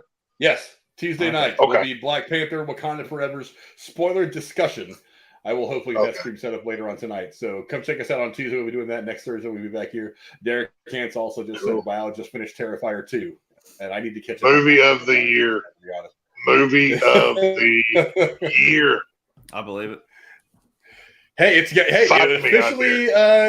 it officially is considered for Oscars consideration now. So maybe we'll see. They made over like $10 million on that movie. Are you kidding me? Actually, I think technically Silence of the Lambs is the first horror movie to win an Oscar, but I mean, whatever. Yes, whatever. Yes, the next Terrifier horror 2, slasher. Art the Clown would take Hannibal Lecter and make him his bitch. Art the Clown is next level. Don't even come at me. Art the Clown is great. So, and as for me, you can find me here every Thursday going over all this crazy bullshit with all my friends. As I forgot to put it up there. There it is. If you guys want to follow me on Twitter, I put all kinds of shit up over there. You'll find me here every Thursday going over all the stuff going on in the world of movies, television, and streaming.